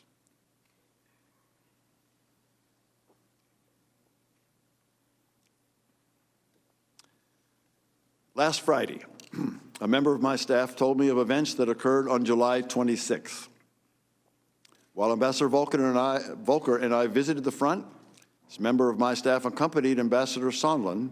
Ambassador Sondland met with Mr. Yermak. Following that meeting, in the presence of my staff at a restaurant, Ambassador Sondland called President Trump and told him of his meetings in Kyiv. The member of my staff could hear President Trump on the phone asking Ambassador Sondland about the investigations. Ambassador Sondland told President Trump the Ukrainians were ready to move forward. Following the call with President Trump, the member of my staff asked Ambassador Sondland what President Trump thought about Ukraine. Ambassador Sondland responded that President Trump cares more about the investigations of Biden, which Giuliani was pressing for. At the time I gave my deposition on October 22nd, I was not aware of this information. I'm including it here for completeness. As the committee knows, I reported this information through counsel to the State Department's legal advisor, as well as to counsel for both the majority and the minority of this committee. It is my understanding that the committee is following up on this matter. Mr. Chairman, I recognize that this is rather a lengthy recitation of the events of the past few months, told from my vantage point in Kyiv. But I also recognize the importance of the matters your committee is investigating. And I hope that this chronology will provide some framework for your questions. As I mentioned in my October 22nd deposition, the information and quotes in my testimony are based on my best recollection as well as a review of my personal notes. Let me return to the points I made at the outset. Ukraine is important to the security of the United States. The largest country in Europe by landmass, Ukraine is a young democracy struggling to join Europe and ally itself with the United States. It has been violently attacked by Russia, which continues its armed aggression against Ukraine to this day. If we believe in the principle of the sovereignty of nations, on which our security and the security of our friends and allies depends, if we believe that nations get to decide on their own economic, political, and security alliances, we must support Ukraine in its fight against its bullying neighbor. Russian aggression cannot stand. Republican and Democratic administrations over 3 decades have been generous with assistance funding, both civilian and military, and political support. With overwhelming bipartisan majorities, Congress has imposed harsh sanctions on Russia for invading and occupying Ukraine. Mr. Chairman, there are 2 Ukraine stories today. The first is the one we're discussing this morning that you have been hearing about for the past 2 weeks. It's a rancorous story about whistleblowers, Mr. Giuliani, side channels, quid pro quos, corruption, and interference in elections. In this story, Ukraine is merely an object. But there's another story, a positive, bipartisan one. In this second story, Ukraine is the subject. This one is about young people in a young nation struggling to break free of its past hopeful that their new government will finally usher in a new Ukraine, proud of its independence from Russia, eager to join Western institutions and enjoy a more secure and prosperous life. This story describes a nation developing an inclusive democratic nationalism, not unlike what we in America, in our best moments, feel about our diverse country. Less concerned about what language we speak, what religion, if any, we practice, where our parents and grandparents came from, more concerned about building a new country. And I'm now looking forward to your questions. I thank you both for your testimony, and I now recognize myself and Majority Counsel for 45 minutes of questions. Mr. Chairman, Ambassador Taylor, I'd like to begin by following up on something that you have disclosed today and you disclosed earlier to both majority and minority, but it is some new information for the committee. You said in your testimony that one of your staff was present with Ambassador Sondland on the day after the July 25th phone call. Is that right? That's correct, Mr. Chairman. And as your staff related the event to you, your staff member could overhear Mr. Sondland on the phone, could overhear the president on the phone with Mr. Sondland. Is that right? That's correct. So the president must have been speaking loud enough on the phone. This was a cell phone, I take it? It was a cell phone. The president must have been speaking loud enough for your staff member to be able to overhear this? It was. And what your staff member could overhear was President Trump asking Ambassador Sondland about, quote, the investigations. Is that right? That's correct. Now, I think you testified also that you had come to understand that the term investigations was a term that Ambassador Sondland, as well as Volker, used to mean matters related to the 2016 elections and to the investigations of Burisma and the Bidens. Is that correct? That is correct, Mr. Chairman.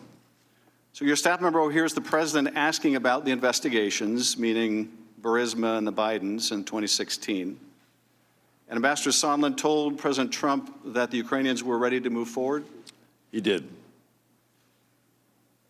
And I think you said that after the call, when your staff asked Ambassador Sondland what President Trump thought of Ukraine, his response was that President Trump cares more about the investigations of Biden. Is that right? And Burisma, yes, sir. And I take it the import of that is he cares more about that than he does about Ukraine. Yes, sir.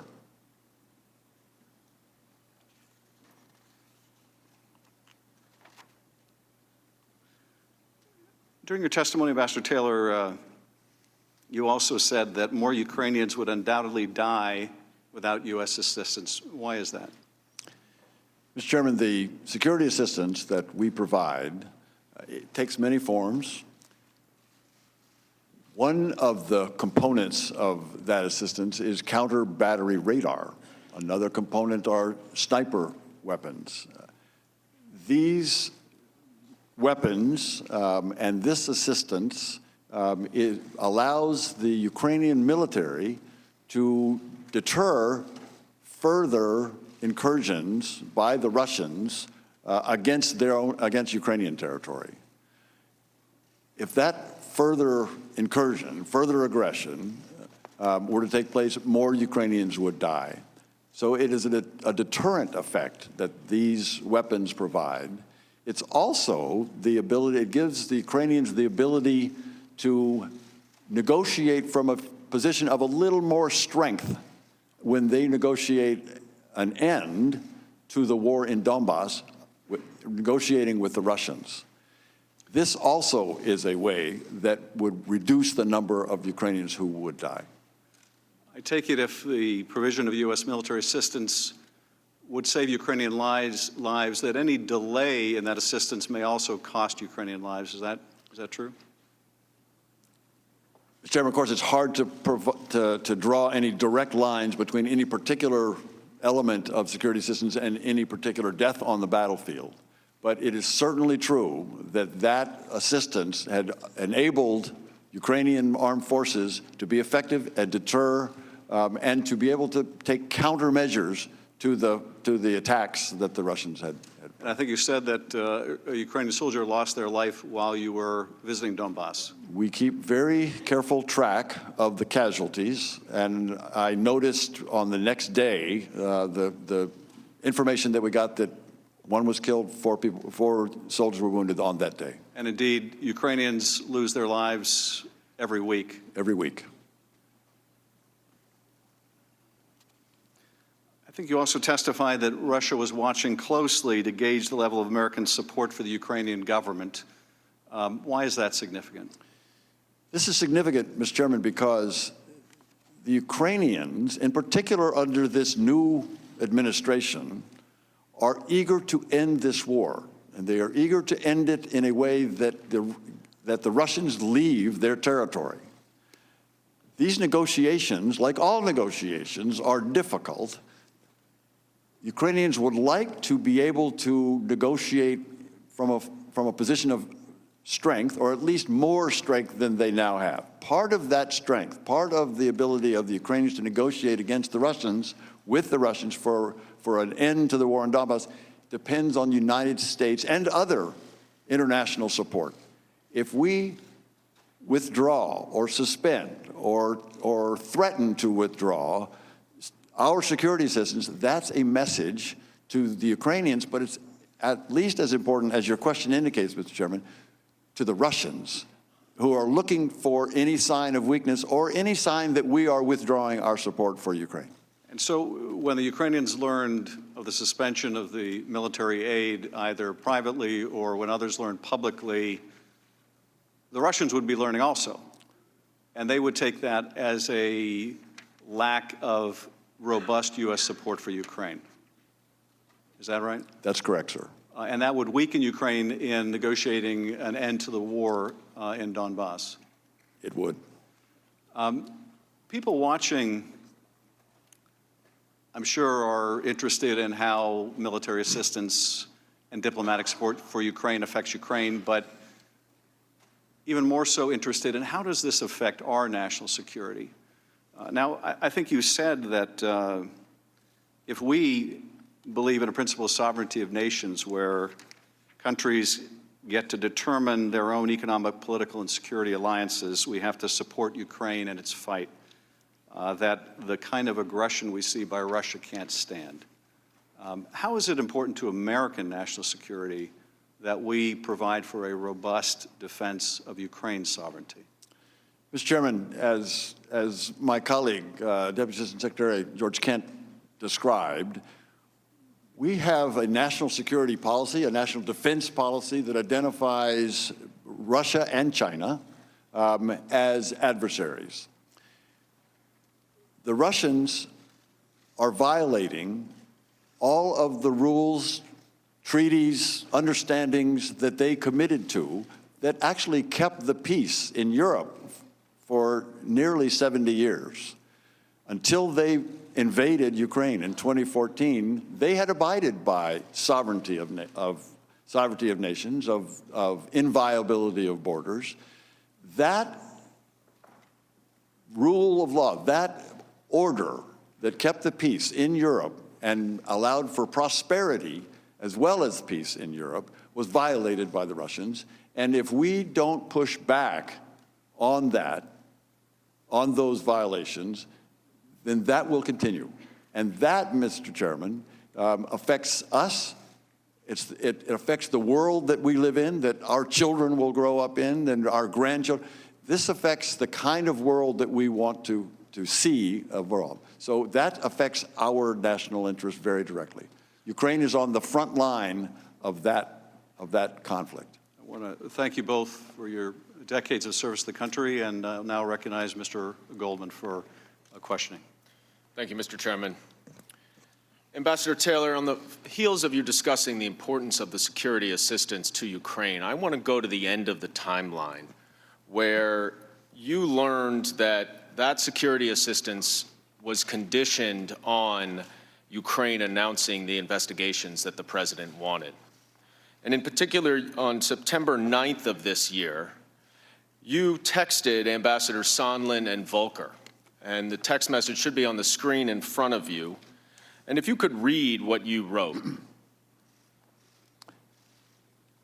As I said on the phone, I think it's crazy to withhold security assistance for help with a political campaign. What did you mean when you said you thought it was crazy? Ms. Goldman, I meant that because of the importance of security assistance that we had just described and had a conversation with the chairman, because that was so important, that security assistance was so important for Ukraine as well as our own national interest, to withhold that assistance for no good reason other than help with a political campaign made no sense. It was counterproductive to all of what we had been trying to do. It was illogical. It could not be explained. It was crazy. When you say all of what we were trying to do, what do you mean by we? I mean that the United States was trying to support Ukraine as a frontline state against Russian attack. And again, the whole notion of a rules-based order was being threatened by the Russians in Ukraine. So our security assistance was designed to support Ukraine. It was not just the United States. It was all of our allies. When you reference help with a political campaign in this text message, what did you mean?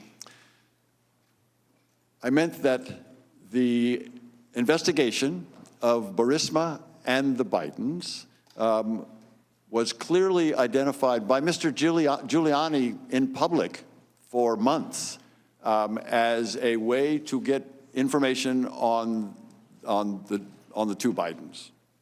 And that investigation, at the very least, was mentioned by President Trump in the July 25th phone call with President Zelensky. Is that right? As we now know, yes. Yes, on September 25th, that transcript was released. Ambassador Taylor, in your decades of military service and diplomatic service representing the United States around the world, have you ever seen another example of foreign aid conditioned on the personal or political interests of the President of the United States? No, Mr. Goldman, I've not. Mr. Kent, that vital military assistance that was not the only thing that President Trump was withholding from Ukraine. What else was contingent on Ukraine initiating these investigations? Well, as we've talked earlier today, the possibility of a White House meeting was being held contingent to an announcement. How important to President Zelensky was a White House meeting? New leaders, particularly countries that are trying to have good footing in the international arena, see a meeting with the U.S. President in the Oval Office at the White House as the ultimate sign of endorsement and support from the United States. And President Zelensky was a relatively new president, is that right? That's correct. He was elected on April 21st, and his government was formed after parliamentary elections in July. Would a White House meeting for President Zelensky boost his legitimacy as a new president in Ukraine? It would primarily boost his leverage to negotiate with Vladimir Putin about the Russian occupation of 7% of Ukrainian territory. Mr. Kent, is pressuring Ukraine to conduct what I believe you've called political investigations a part of U.S. foreign policy to promote the rule of law in Ukraine and around the world? It is not. Is it in the national interest of the United States? In my opinion, it is not. Why not? Because our policies, particularly in promoting the rule of law, are designed to help countries, and in Eastern Europe and Central Europe, that is overcoming the legacy of communism. In the communist system, in particular, the Prosecutor General Office was used to suppress and persecute citizens, not promote the rule of law. So in helping these countries reach their own aspirations to join the Western community of nations and live lives of dignity, helping them have the rule of law with strong institutions is the purpose of our policy. So in other words, it is a purpose of our foreign policy to encourage foreign nations to refrain from conducting political investigations. Is that right?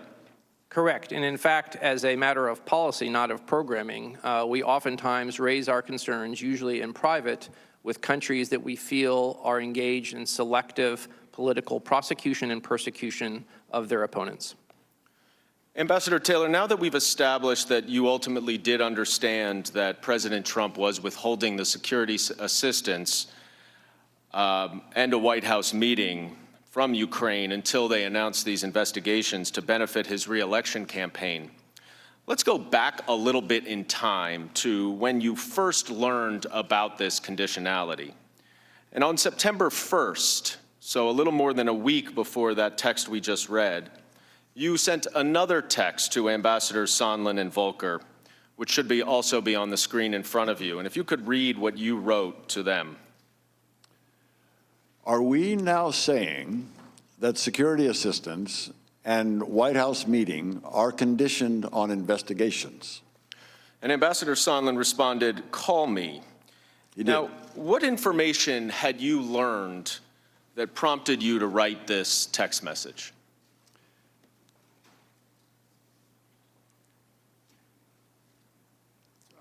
I had learned that in Warsaw,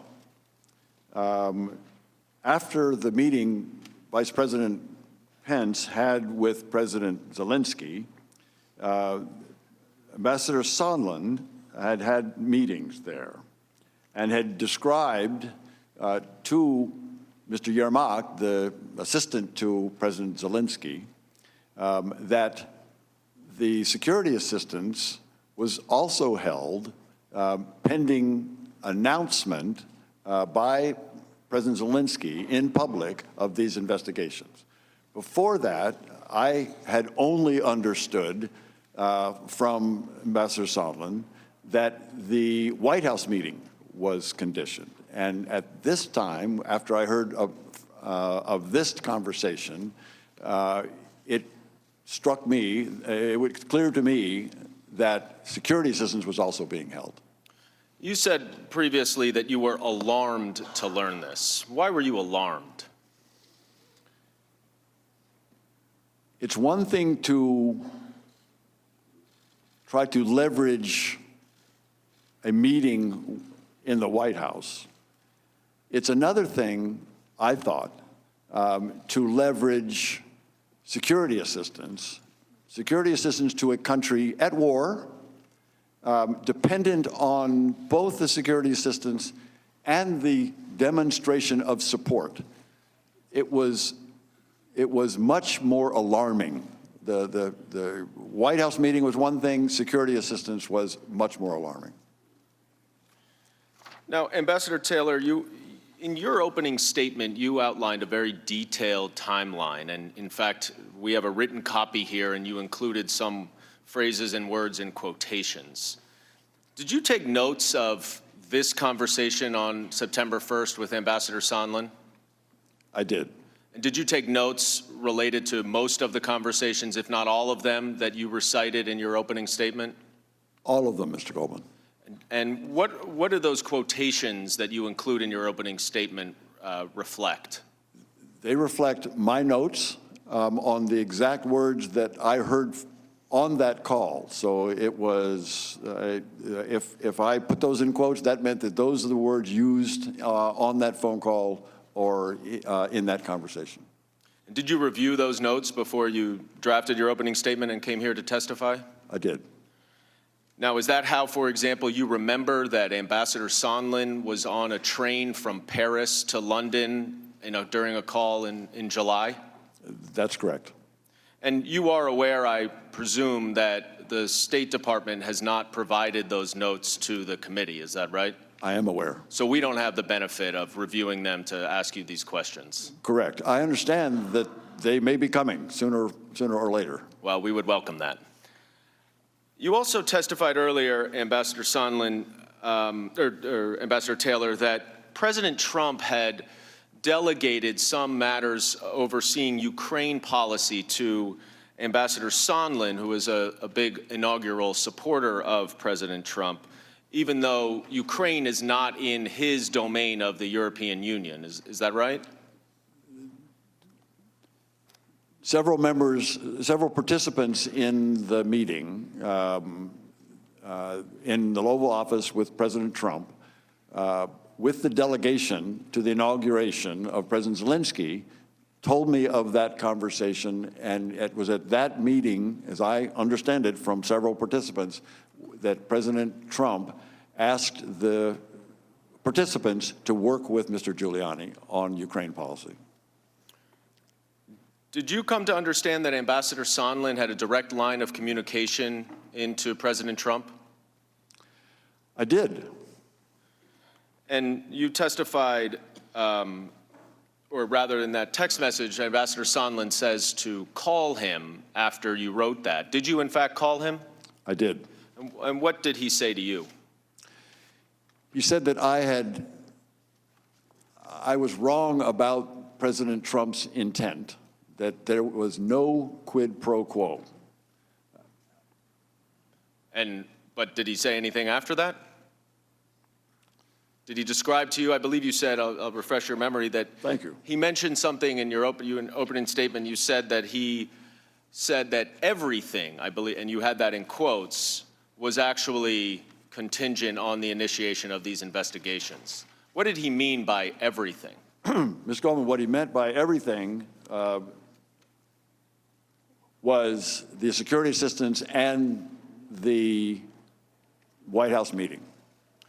And I believe you also testified that he said he had made a mistake in relaying a message to the Ukrainians. What was that mistake? The mistake he told me was earlier he had told, presumably President Zelensky and Mr. Yermak, that what was necessary for the White House meeting was the pursuit of these investigations. And he said he recognized that that was a mistake. It was not just the White House meeting that was dependent on the investigations. He said it was now everything. It included the security assistance. So it was not just the White House meeting, it was also the security assistance. Yes, sir. And so even though President Trump was saying repeatedly that there is no quid pro quo, Ambassador Sondland relayed to you that the facts of the matter were that the White House meeting and the security assistance were conditioned on the announcement of these investigations. Is that your understanding? That's my understanding. Now, you reference a television interview and a desire for President Trump to put Zelensky in a public box, which you also have in quotes. Was that in your notes? It was in my notes. And what did you understand that to mean, to put Zelensky in a public box?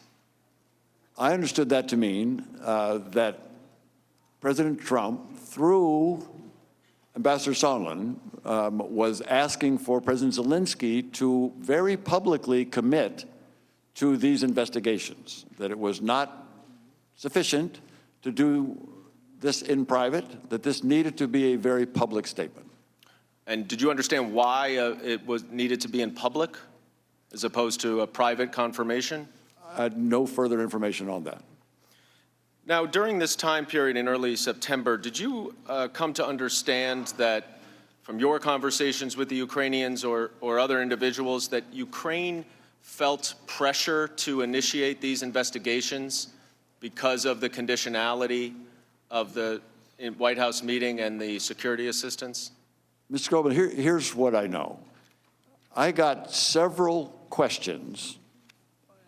Other officials got several questions as well from Ukrainians asking about the security assistance. So what I know is the security assistance was very important to the Ukrainians.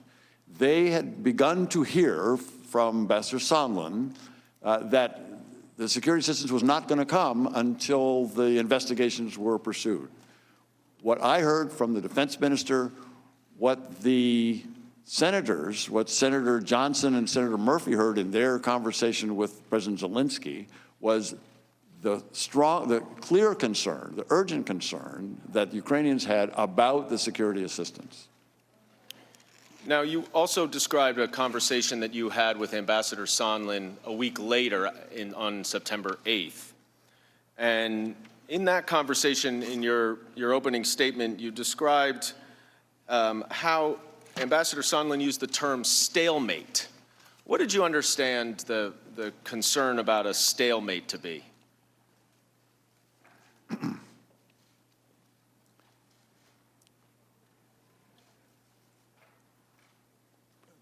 Ambassador Sondland said that if President Zelensky did not clear things up in public, we would be at a stalemate. He began that, again, by repeating, this is not a quid pro quo, but if President Zelensky did not clear things up in public, we would be at a stalemate. And what I understood in that meeting, the meaning of stalemate was the security assistance would not come. So even though he said the words, there were no quid pro quo, he then went on to say, but the security assistance will not come unless these investigations are done. Is that what you're saying? My understanding, that's what was meant by stalemate. You also described in your opening statement a discussion you had about President Trump being a businessman who wanted to have people pay up before signing the check. And what did you understand that to mean?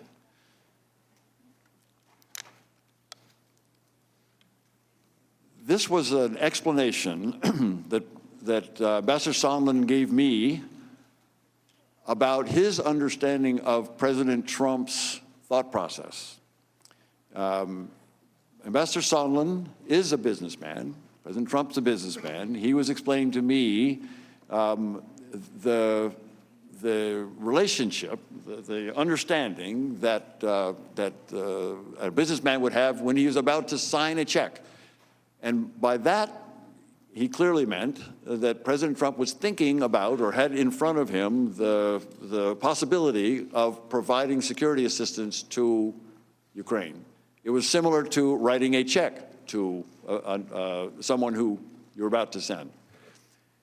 He used that analogy very clearly to indicate that this would require something. If that person owed him something before he signed the check, he wanted to get whatever he was owed paid back to him.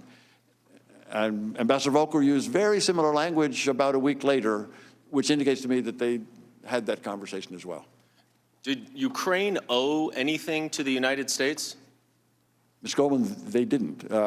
They owed appreciation for the support, and they were getting support, and they appreciated that. But there was nothing owed to President Trump on that. But you understood the upshot of this comment made by both Ambassador Sondland and Ambassador Volker to be that President Trump believed that Ukraine owed him something personally. Is that accurate? It's hard to understand, but there was a feeling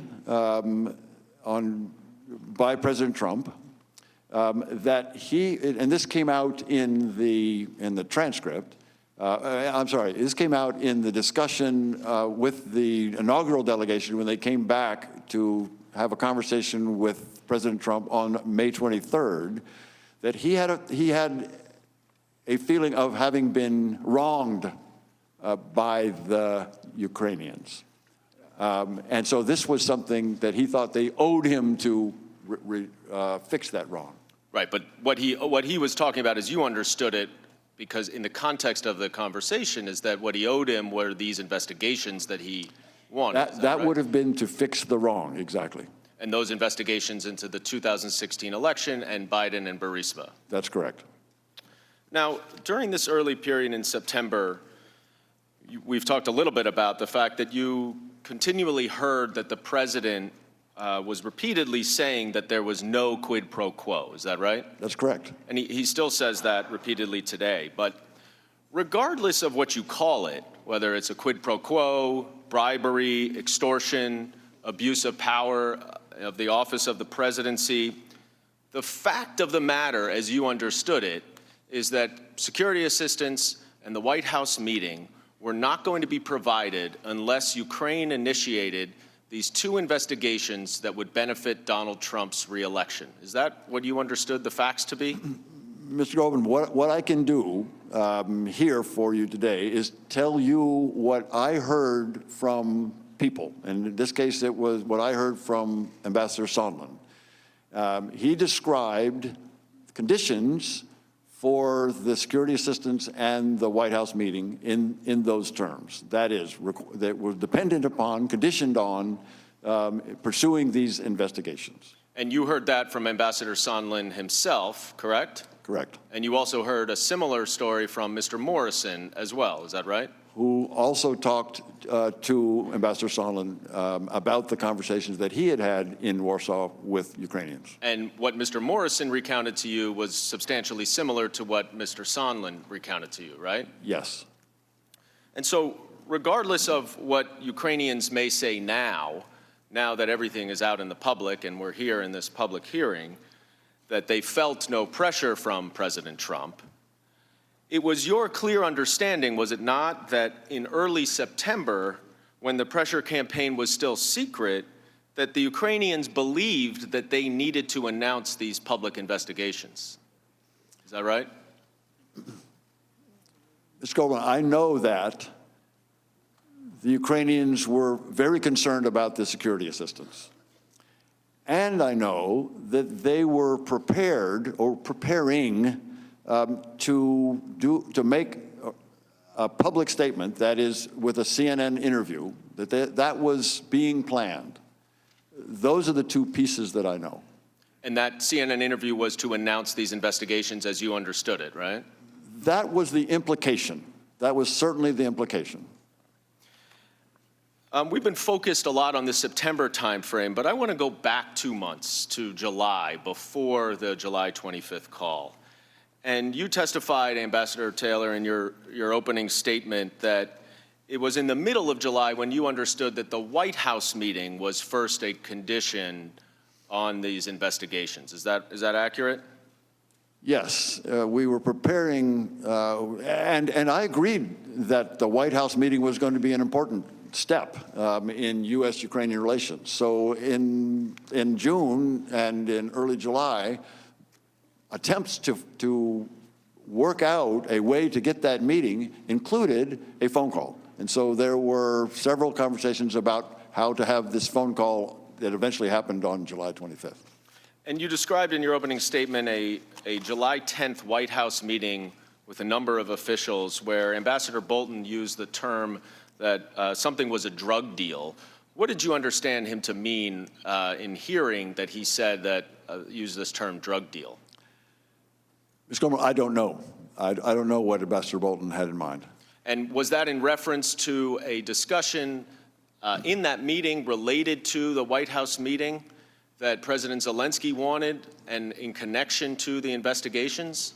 The context of that comment was the discussion that Mr. Daniluk, who was Mr. Bolton's counterpart, Ukrainian counterpart, the National Security Advisor, had with Mr. Bolton. And that conversation was very substantive up until the point where the White House meeting was raised and Mr. Ambassador Sondland intervened to talk about the investigations. It was at that point that Ambassador Bolton ceased the meeting, closed the meeting, finished the meeting, and told his staff to report this meeting to the lawyers. And he also later then indicated to Fiona Hill, who was also a participant on NSC staff, that he, Ambassador Bolton, didn't want to be associated with this drug deal. So it was, the implication was it was the domestic politics that was being cooked up. And did Ambassador Sondland say this in front of the Ukrainian officials, to your understanding? Ambassador Sondland, in the meeting where Ambassador Bolton was having a conversation with his counterpart, raised the issue of investigations being important to come before the White House meeting that had just been raised. And Ukrainian officials were there? And Ukrainian officials were in that meeting, yes, sir. Now, around this same time, in mid-July, did you have any discussions with Ukrainian officials about these investigations?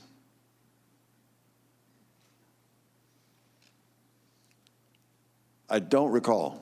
Well, let me show you a text message that you wrote on July 21st, where you wrote it again to Ambassadors Sondland and Volker. And if you could just read what you wrote here on July 21st. Gordon, one thing Kurt and I talked about yesterday was Sasha Daniluk's point that President Zelensky is sensitive about Ukraine being taken seriously, not merely as an instrument in Washington domestic re-election politics. And Sasha Daniluk, I think you just said, is Ambassador Bolton's counterpart, right? He's the National Security Advisor to the, he's no longer, but was at the time. What did you understand it to mean when that Zelensky had concerns about being an instrument in Washington domestic re-election politics? Mr. Daniluk understood that these investigations were pursuant to Mr. Giuliani's request to develop information, to find information about Burisma and the Bidens. This was very well known in public. Mr. Giuliani had made this point clear in several instances in the beginning, in the springtime. And Mr. Daniluk was aware that that was a problem. And would you agree that because President Zelensky is worried about this, they understood at least that there was some pressure for them to pursue these investigations? Is that fair? Mr. Daniluk indicated that President Zelensky certainly understood it, that he did not want to get involved in these type of activities. Now, I'm going to move ahead now to July 25th, which was when President Trump and President Zelensky had the phone call. But before we get to the phone call, I want to show both of you a text message, neither of you is on this text message. It is between Ambassador Volker and Andrei Yermak, a top aide to President Zelensky. I will read it because neither of you is on it. Ambassador Volker says, "Good lunch, thanks. Heard from White House, assuming President Z convinces Trump he will investigate / get to the bottom of what happened in 2016, we will nail down date for visit to Washington. Good luck, see you tomorrow, Kurt." And this was a half hour, less than a half hour before the call actually occurred. Now, Ambassador Taylor, was Ambassador Volker with you in Ukraine at this time? He was. Did you know that he was prepping President Zelensky for this phone call with President Trump in this way? Not in this way, Mr. Goldman, but I knew that Ambassador Volker was prepping Ukrainians for the phone call earlier on.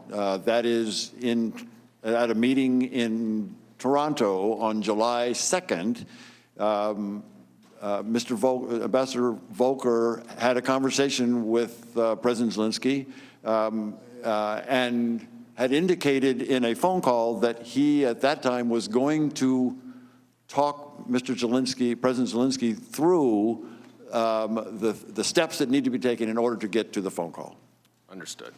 And you testified earlier that the security assistance had already been frozen, to your knowledge, at least by July 18th. Is that right? That's correct. So that was just a week earlier than this. That's correct. So just so we're clear, Ambassador Taylor, before this July 25th call, President Trump had frozen the security assistance that Ukraine needed, and that the White House meeting was conditioned on Ukraine initiating this investigation, and that had been relayed to the Ukrainians. Is that an accurate state of play at this time?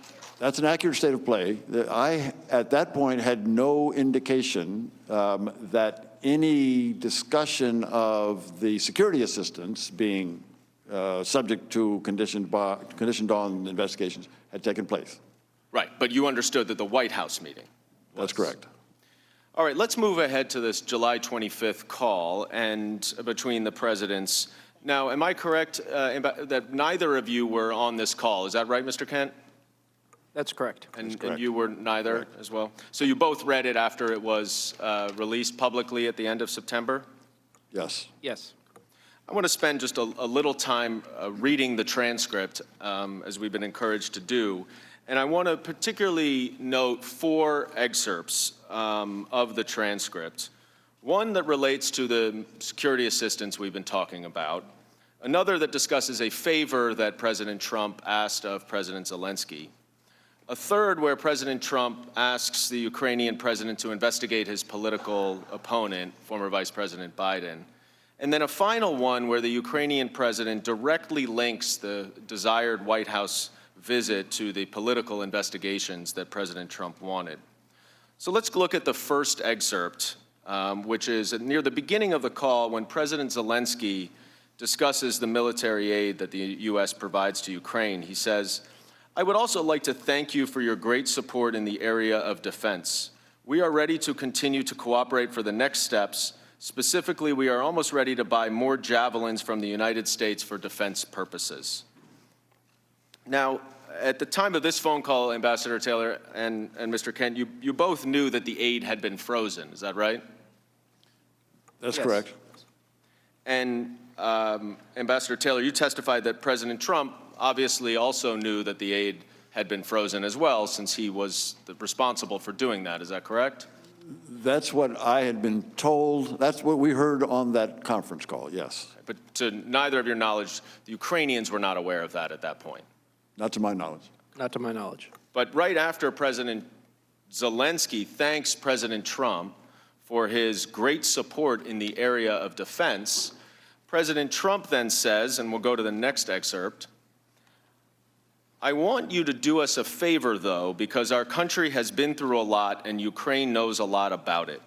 I would like you to find out what happened with this whole situation with Ukraine. They say CrowdStrike. I guess you have one of your wealthy people. The server, they say Ukraine has it." And then at the end of the paragraph, he says, "Whatever you can do, it's very important that you do it if that's possible."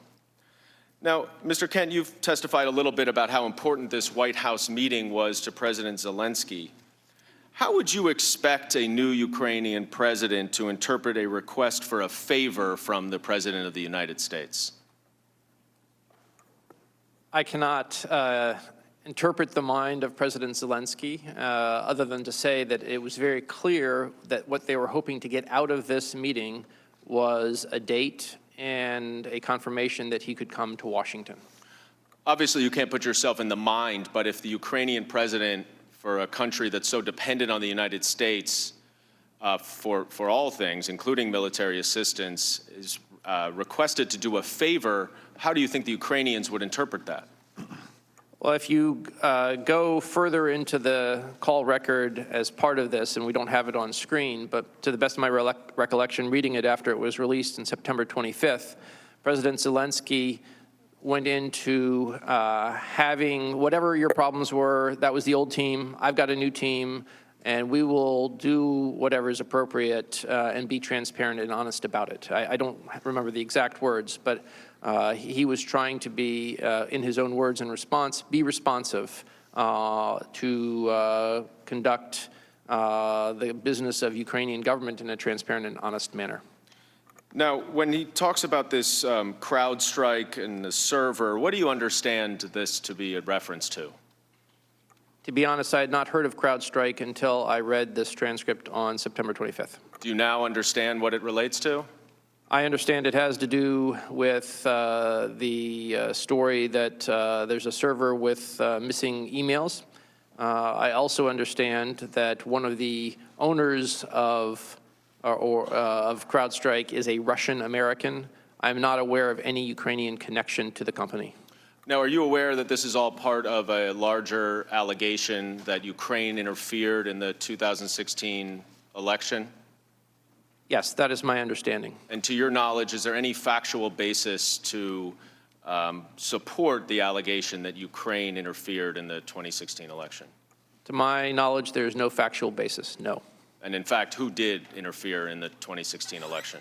I think it's amply clear that Russian interference was at the heart of the interference in the 2016 election cycle. Let's move to the third excerpt that I mentioned related to Vice President Biden. And it says, the other thing, there's a lot of talk about Biden's son. This is President Trump speaking, that Biden stopped the prosecution and a lot of people want to find out about that. So whatever you can do with the Attorney General would be great. Biden went around bragging that he stopped the prosecution, so if you can look into it, it sounds horrible.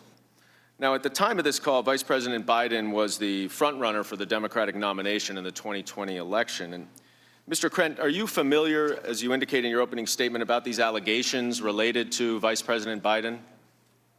I am. And to your knowledge, is there any factual basis to support those allegations? None whatsoever. When Vice President Biden acted in Ukraine, did he act in accordance with official U.S. policy? He did. Now, let's go to then the last excerpt that I wanted to highlight, which is President Zelensky speaking, and he says, "I also wanted to thank you for your invitation to visit the United States, specifically Washington, D.C.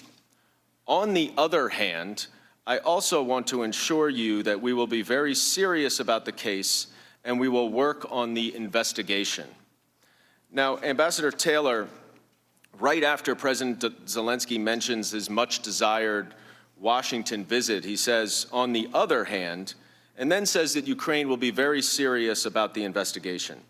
Is this the same link between the White House visit and the investigations that Ambassador Volker had texted to Andrei Yermak just a few minutes before this conversation? That's my assumption.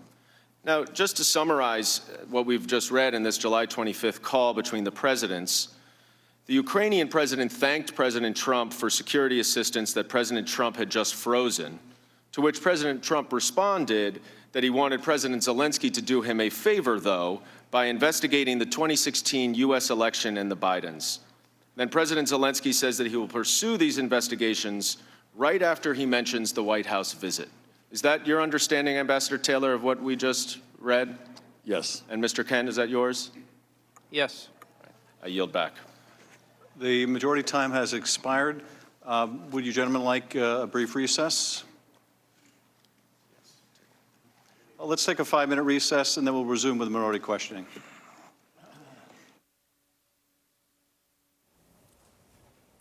And you're watching NBC News coverage of the first public impeachment hearings. We've been watching primarily William Taylor, the top American diplomat in Ukraine, taking most of the questions, but also George Kent, a former State Department official.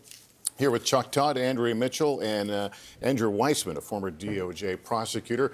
First of all, welcome. You're also an NBC News analyst. I want to get your thought on the way, especially we heard Mr. Goldman, the counsel for the Democrats, the way he walked through that. I thought he did a very good job. I think there's two things that they needed to do is lay out the facts clearly. This is the Democrats' chance to be very clear about exactly what happened, but they have to keep their eye on the ball. As a trial lawyer, you need to be thinking, what are you going to argue at the end? And you need to be thinking, why should there be an impeachment? And why should people vote this way? This is not a criminal matter, but in many ways it's mirroring. Exactly. You need to be thinking, where do you want to be at the end? And so one of the key questions they need to be sort of thinking about now is, why should the American public care? What is wrong with what they say happened? And I think, especially with Ambassador Taylor, they did a very good job of having him lay out exactly why it's in America's interest to have a strong Ukrainian policy, and how this dichotomy between the regular channels and the irregular channels was a great theme, because you really want to, at the end, say, look, what the president was doing here was not doing something which was fully and faithfully carrying out the law. At the regular channel, he was doing something in his personal interest. Now, Bill Taylor was going through methodically the events, many of which we had seen in his transcript. And then, Andrea, he drops in, oh, by the way, last Friday, I heard about a conversation that one of my associates overheard between Mr. Sondland, Ambassador Sondland, and the President of the United States. Overheard it, in which the President reportedly asked, how's the investigation going? Yeah, there were a number of very important things about this. That one of his staff people in Ukraine overheard a cell phone conversation that Ambassador Sondland, a political appointee, political donor to the president, who had a direct line to the president, had with the president of the United States, Donald Trump. The first direct evidence that the president at least in this overheard cell phone conversation, was telling Ambassador Sondland that he cared about the investigation of the Bidens, that he didn't care about the military aid or Ukraine policy. And this is the day, if I correct me if I'm wrong, this is the day after the that phone infamous call with Okay. Zelensky. Now, first of all, nobody should, in the U.S. government, should be using a cell phone. It's been pointed out by Ambassador Mike McFaul and others who are NBC contributors on Twitter. This means Russia was listening to the President of the United States talking to one of his ambassadors, a political ambassador, about his own feelings about Ukraine. It completely undermines the national security of Ukraine. You also heard William Taylor talking about being on the front lines. Just last week, a Ukrainian soldier was killed by Russians on Ukrainian territory. This is the national security that is at stake. So by having George Kent and William Taylor as the first two witnesses, they are laying out long-standing U.S. policy that is the post-Cold War policy against Russian aggression, that is the security of Europe and the security of the United States on a frontline state, Ukraine. And Chuck, at this stage of the game, we are all the jury. The American public is the jury. I was just going to say, what I loved about Andrew, know your jury. Right, Jury is us. Right. Yeah. So for 2 months, we've been getting a Latin lesson, quid pro quo. They've tried to move beyond that. Are they doing a good job, Democrats? Look, I think Bill Taylor is an incredible witness. I mean, he's a very matter-of-fact guy, straightforward, frankly, almost feels as if, you know what the president would say? He's got the look, right? Feels as if he's a central casting diplomat that you imagine travels the world, comfortable in front of world leaders, comfortable in front of American presidents. And I expected him to be a credible witness. He's, I think, been an extraordinary witness. Let's see how he does under cross-examination from the Republicans here. But I would imagine they ought to be very careful here. I don't think he is going to be somebody that they can drag into that soup a little bit. But ultimately, Andrew, I'm so glad you sort of, at the end of the day, they've got to know who are they talking to at the end. And they have to make this case of not just they're not just laying out the case that the president did it. They've made that case. The president did it. Now the question is it so egregious that he should be disqualified from holding office immediately? Or it's egregious enough that you should factor it into your decision about whether or not that he deserves re-election?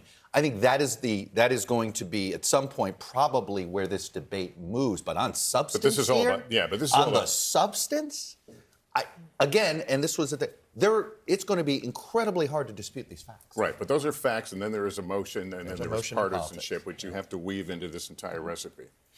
So I think that the thing that they're not doing well is if you're thinking about what you're going to argue at the end, I think they're going a little bit straight to the capillaries and not to the heart of the matter, which is I'm not sure people are going to care as much as the State Department does about helping Ukraine and why it's so important.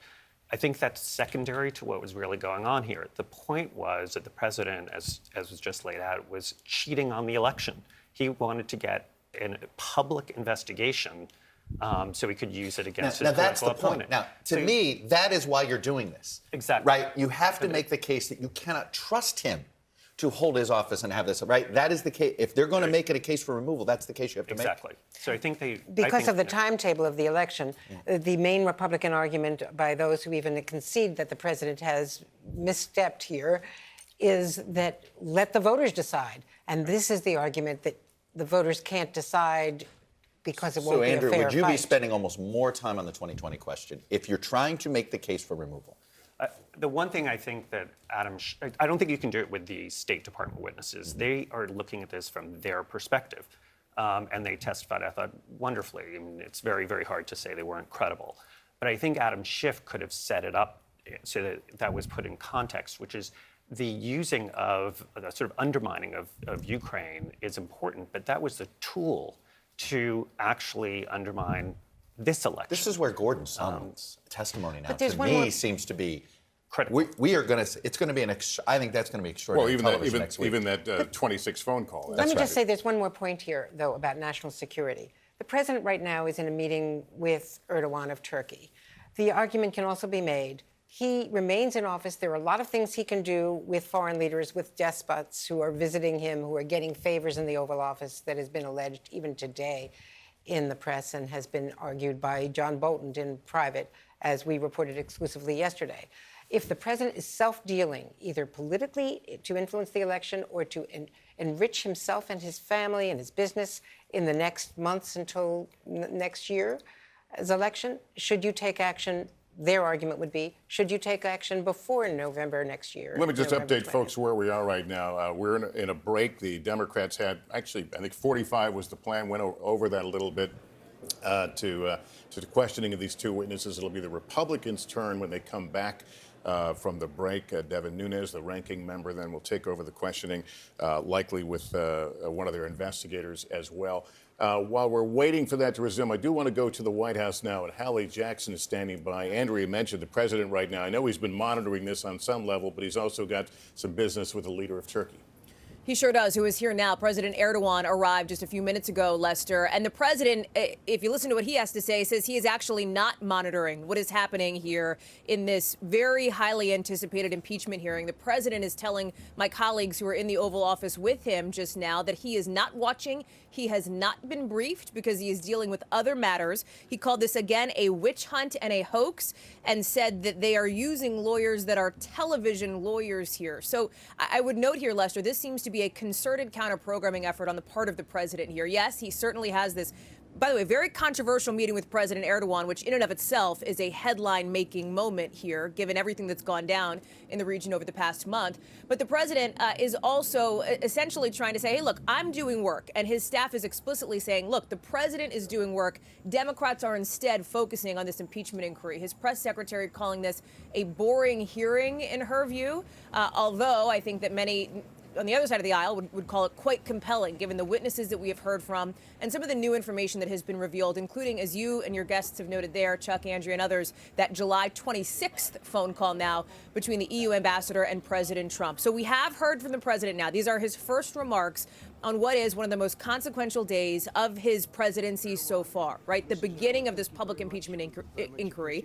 You are seeing some of this play out now. I will just note that at the top of this, the president spoke briefly about the relationship with Turkey, about a trade deal that he hopes to get going with President Erdogan, who is seated by his side.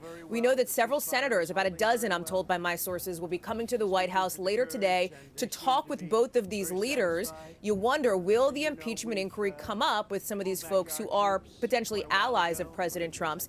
And then, of course, that news conference later in the afternoon, Lester, when we will have an opportunity potentially, or at least some reporters, to ask the president about not just that phone call, but about his view on the facts of the matter. The White House, you have seen today, continues to message this as the president did nothing improper. The process is unfair. That is their argument. Democrats obviously have a very different view. They believe that by methodically laying out the facts of the case here, they will be able to get the American public on their side. The president, in just about, I think, 6 or 7 minutes here, Lester, gets to the actual meat of his comments on the impeachment inquiry. Again, just blasting it. All right. Hallie, thank you. I want to go to Jeff Bennett, who is at the Capitol right now watching this hearing take place. Jeff, yesterday we had reported the Republican talking points, what they appeared to be. Right. Based on what we heard from Devin Nunes early on, are they pretty much sticking to that script? For the most part, Lester, Republicans are doing what they can to try to limit the damage to President Trump. Devin Nunes, in his opening statement, introduced a number of unsubstantiated conspiracy theories. And as I stand here and talk to you right now, you can probably see over my shoulder Congressman Mark Meadows, who is a top congressional ally of President Trump, is here not undercutting the credibility of the witnesses, but he's trying to undercut their testimony. He's suggesting that because Ambassador Taylor and Mr. Kent in their testimony say, you know, they speak to things that had been told to them, that because they're hearing it second and in some cases third hand, Meadows is saying that it cannot be believed.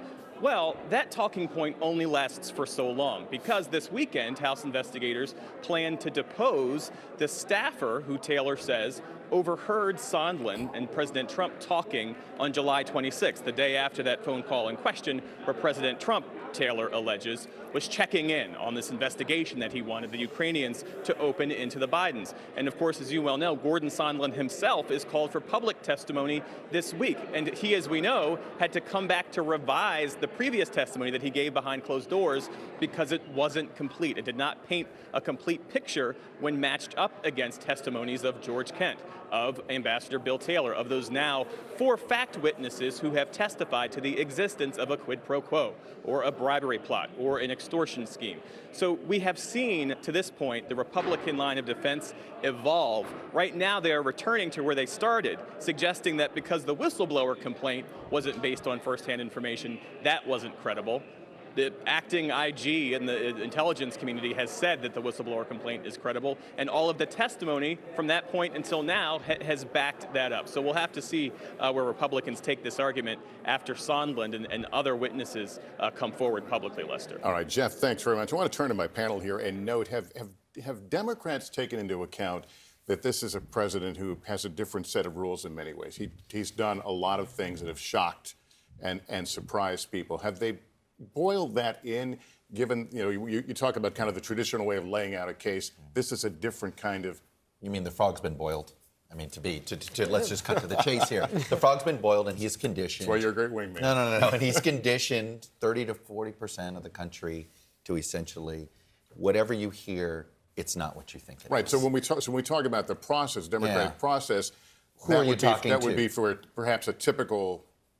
Jury. Or a typical... I don't want to use the word defendant. No, but or sort of if we were all accepting the rules of the road as they are, but we are living in a moment where we have a part of one of our major political parties that is just not accepting the premise, is just not accepting facts that are facts, is just prioritized loyalty to a person, even more so than loyalty to a party, let alone loyalty to a country. I always think it's interesting that some of the criticism on some of the right is you're too loyal to a party. It's loyal to a single individual, which is what makes this head-scratching, which is why you always hear all of these comments, well, boy, behind closed doors, so-and-so says X, because even they themselves are uncomfortable how loyal to an individual, but this goes to the president's ability to talk over us. Right, I love how the White House claims today the president's not paying attention. But he's tweeting like a tweet every 10 minutes. Right, but the Democrats are making the point this is a horrible thing. It jeopardized national security. In the line of some of the things we've seen the president, you could argue there have been things that maybe are more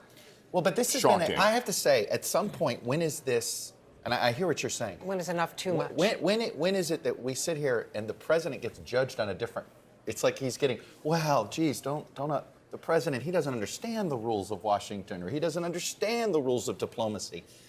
I think that has been a really effective political shield for him in 16, in 17, and perhaps it was effective in 18. I don't know, third year into the presidency, whether that shield is a credible shield. This is not just rhetoric. This gets to policy. It gets to weapons. It gets to people dying in Ukraine. It gets to the support against Vladimir Putin.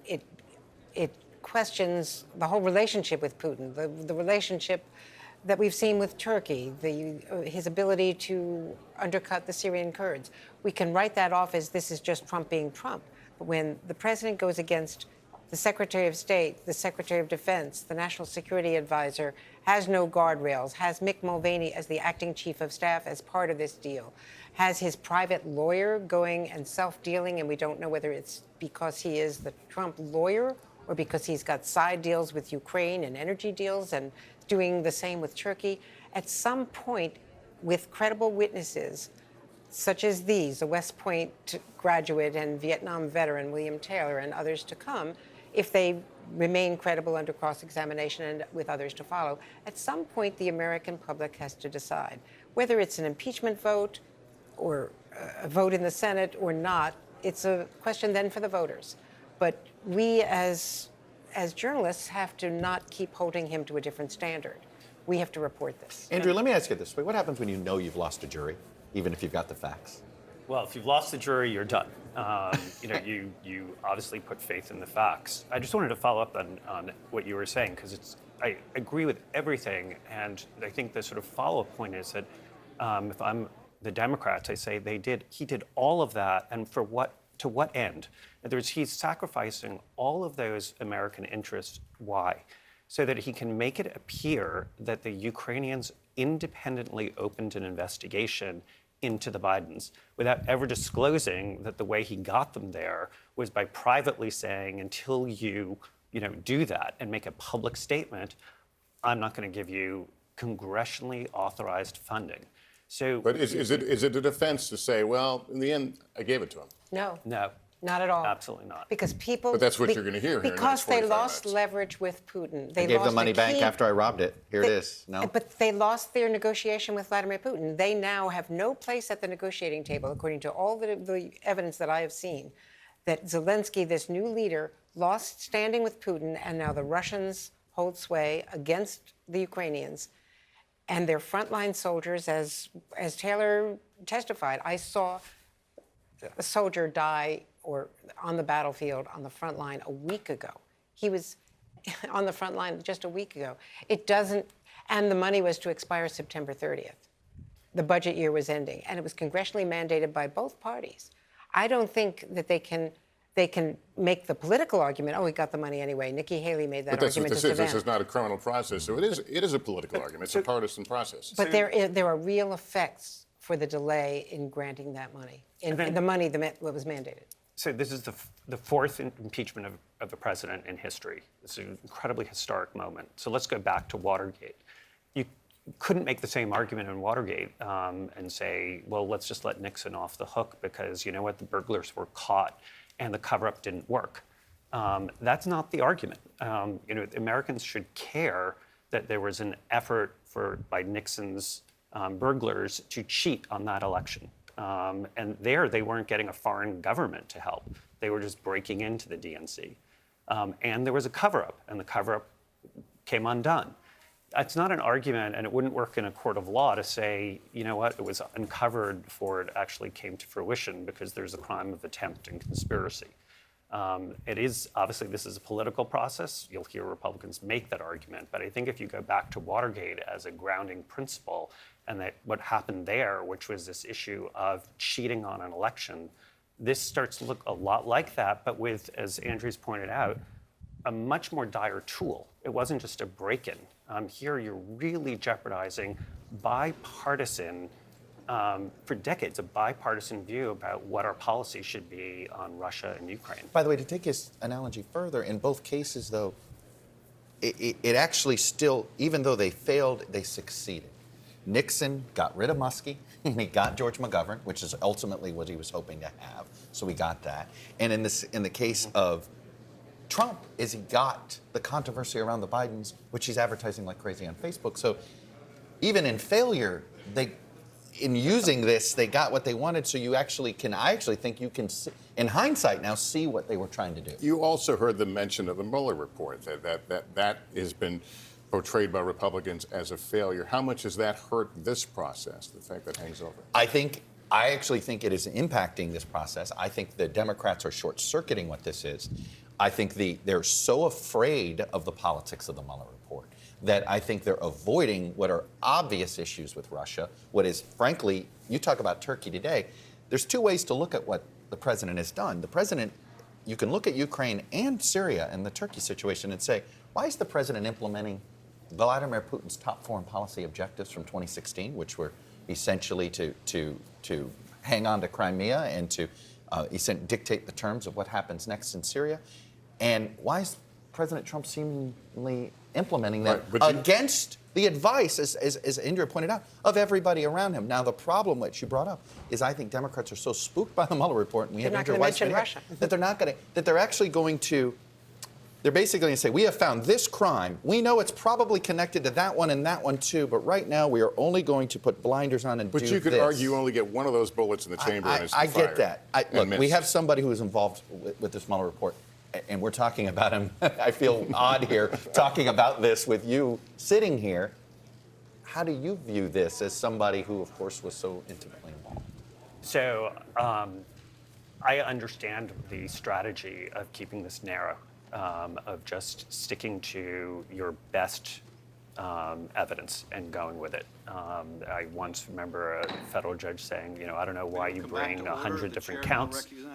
Go with your strongest. All right, Andrew. Looks like they are now proceeding, and I think it's going to be handed over to Ranking Member The call Nunes. summary for which the Democrats want to impeach President Trump is dramatically different from their nefarious depiction of it. What it actually shows is a pleasant exchange between two leaders who discuss mutual cooperation over a range of issues. The Democrats claim this call demonstrates extortion, bribery, and a host of other monstrous crimes being committed against President Zelensky. Yet President Zelensky himself insists there was nothing improper whatsoever about the conversation. Indeed, the routine nature of the call helps to explain why, in this committee's last public hearing, Democrats recited a fictitious version of the call instead of reading the actual transcript. The Democrats depicted the president saying, quote, "I want you to make up dirt on my political opponent, understand? Lots of it, on this and on that," unquote. The transcript did not show President Trump saying anything remotely like that. The president did not ask Ukraine to make up dirt on anyone. But the Democrats are not trying to discover facts, they're trying to invent a narrative. And if the facts they need do not exist, then they'll just make it up. Not only does President Zelensky deny the Democrats' characterization of the call, but as Ambassador Taylor testified to this committee, the Ukrainians did not even know at the time of the call that a temporary delay was put on the security assistance for them. Furthermore, as the ambassador testified, these holds occur from time to time. Both he and Ambassador Volker were confident the delay would be lifted. And in fact, military aid to Ukraine has actually substantially improved since President Trump took office. Ambassador Taylor testified that President Trump was the first president to see that Ukraine was afforded Javelin anti-tank weapons. This was a very strong message that Americans are willing to provide more than blankets. This was the Obama administration's approach. Note this important fact. The security assistance was provided to Ukraine without the Ukrainians having done any of the things they were supposedly being blackmailed to do. So we're supposed to believe that President Trump committed a terrible crime that never actually occurred and which the supposed victim denies ever happened. I'd like to briefly speak about the core mistruth at the heart of the Democrats' impeachment drive. They claim the president tried to get the Ukrainians to, quote, manufacture dirt against his political rivals. This is supported by precisely zero evidence. Once again, the Democrats simply made it up. But let's consider the broader question about why President Trump may have wanted answers to questions about Ukraine meddling in 2016. The Democrats downplay, ignore, or outright deny the many indications that Ukrainians actually did meddle in the election. A shocking about-face for people who for 3 years argued that foreign election meddling was an intolerable crime that threatened the heart of our democracy. While the brazen suddenness of this U-turn is jarring, this denial is a necessary part of their argument. After all, if there actually were indications of Ukraine election meddling, and if foreign election meddling is a dire threat, then President Trump would have a perfectly good reason for wanting to find out what happened. And since the meddling was aimed against his campaign, he'd have good reason for sending his personal attorney to make inquiries about it. What's strange is that some of the witnesses at these hearings and previous depositions who express alarm about these inquiries were remarkably uninformed about these indications of Ukrainian election meddling and why the president may have been concerned by them. For example, I noted previously, Alexander Chalupa, a former staffer for the Democratic National Committee, admitted to Politico that she worked with officials at the Ukrainian embassy in Washington, D.C. to dig up dirt on the Trump campaign, which she passed on to the DNC and the Hillary Clinton campaign. Chalupa revealed that Ukrainian embassy officials themselves were also working directly with reporters to trade information and leads about the Trump campaign. Ambassador Kent, you didn't seem to be too concerned about it in the last round of questioning, so I'll just skip you because we know that wasn't a concern. But Ambassador Taylor, you testified to this committee that you only recently became aware of reports of this cooperation between Ukrainian embassy officials and Chalupa to undermine the Trump campaign. From your last deposition, is that correct? Mr. Nunes, it is correct that I had not known about this before. I'm just going over your last deposition. That's exactly right. Ambassador. Yep. The Politico article cites 3 named Ukrainian officials asserting that the Ukrainian embassy supported the Hillary Clinton campaign. It quotes Ukrainian parliamentarian Andrei Artemenko saying, quote, "It was clear they were supporting Hillary Clinton's candidacy. They did everything from organizing meetings with the Clinton team to publicly supporting her to criticizing Trump. I think that they simply didn't meet with the Trump campaign because they thought Hillary would win," unquote. Ambassador Taylor, you testified you were unfamiliar with that statement. Is that correct? That's correct. You also said you were unaware that then Ukrainian ambassador to the U.S., Valerie Chalet, wrote an op-ed in The Hill during the 2016 presidential campaign criticizing then candidate Trump. Is that correct? That is correct.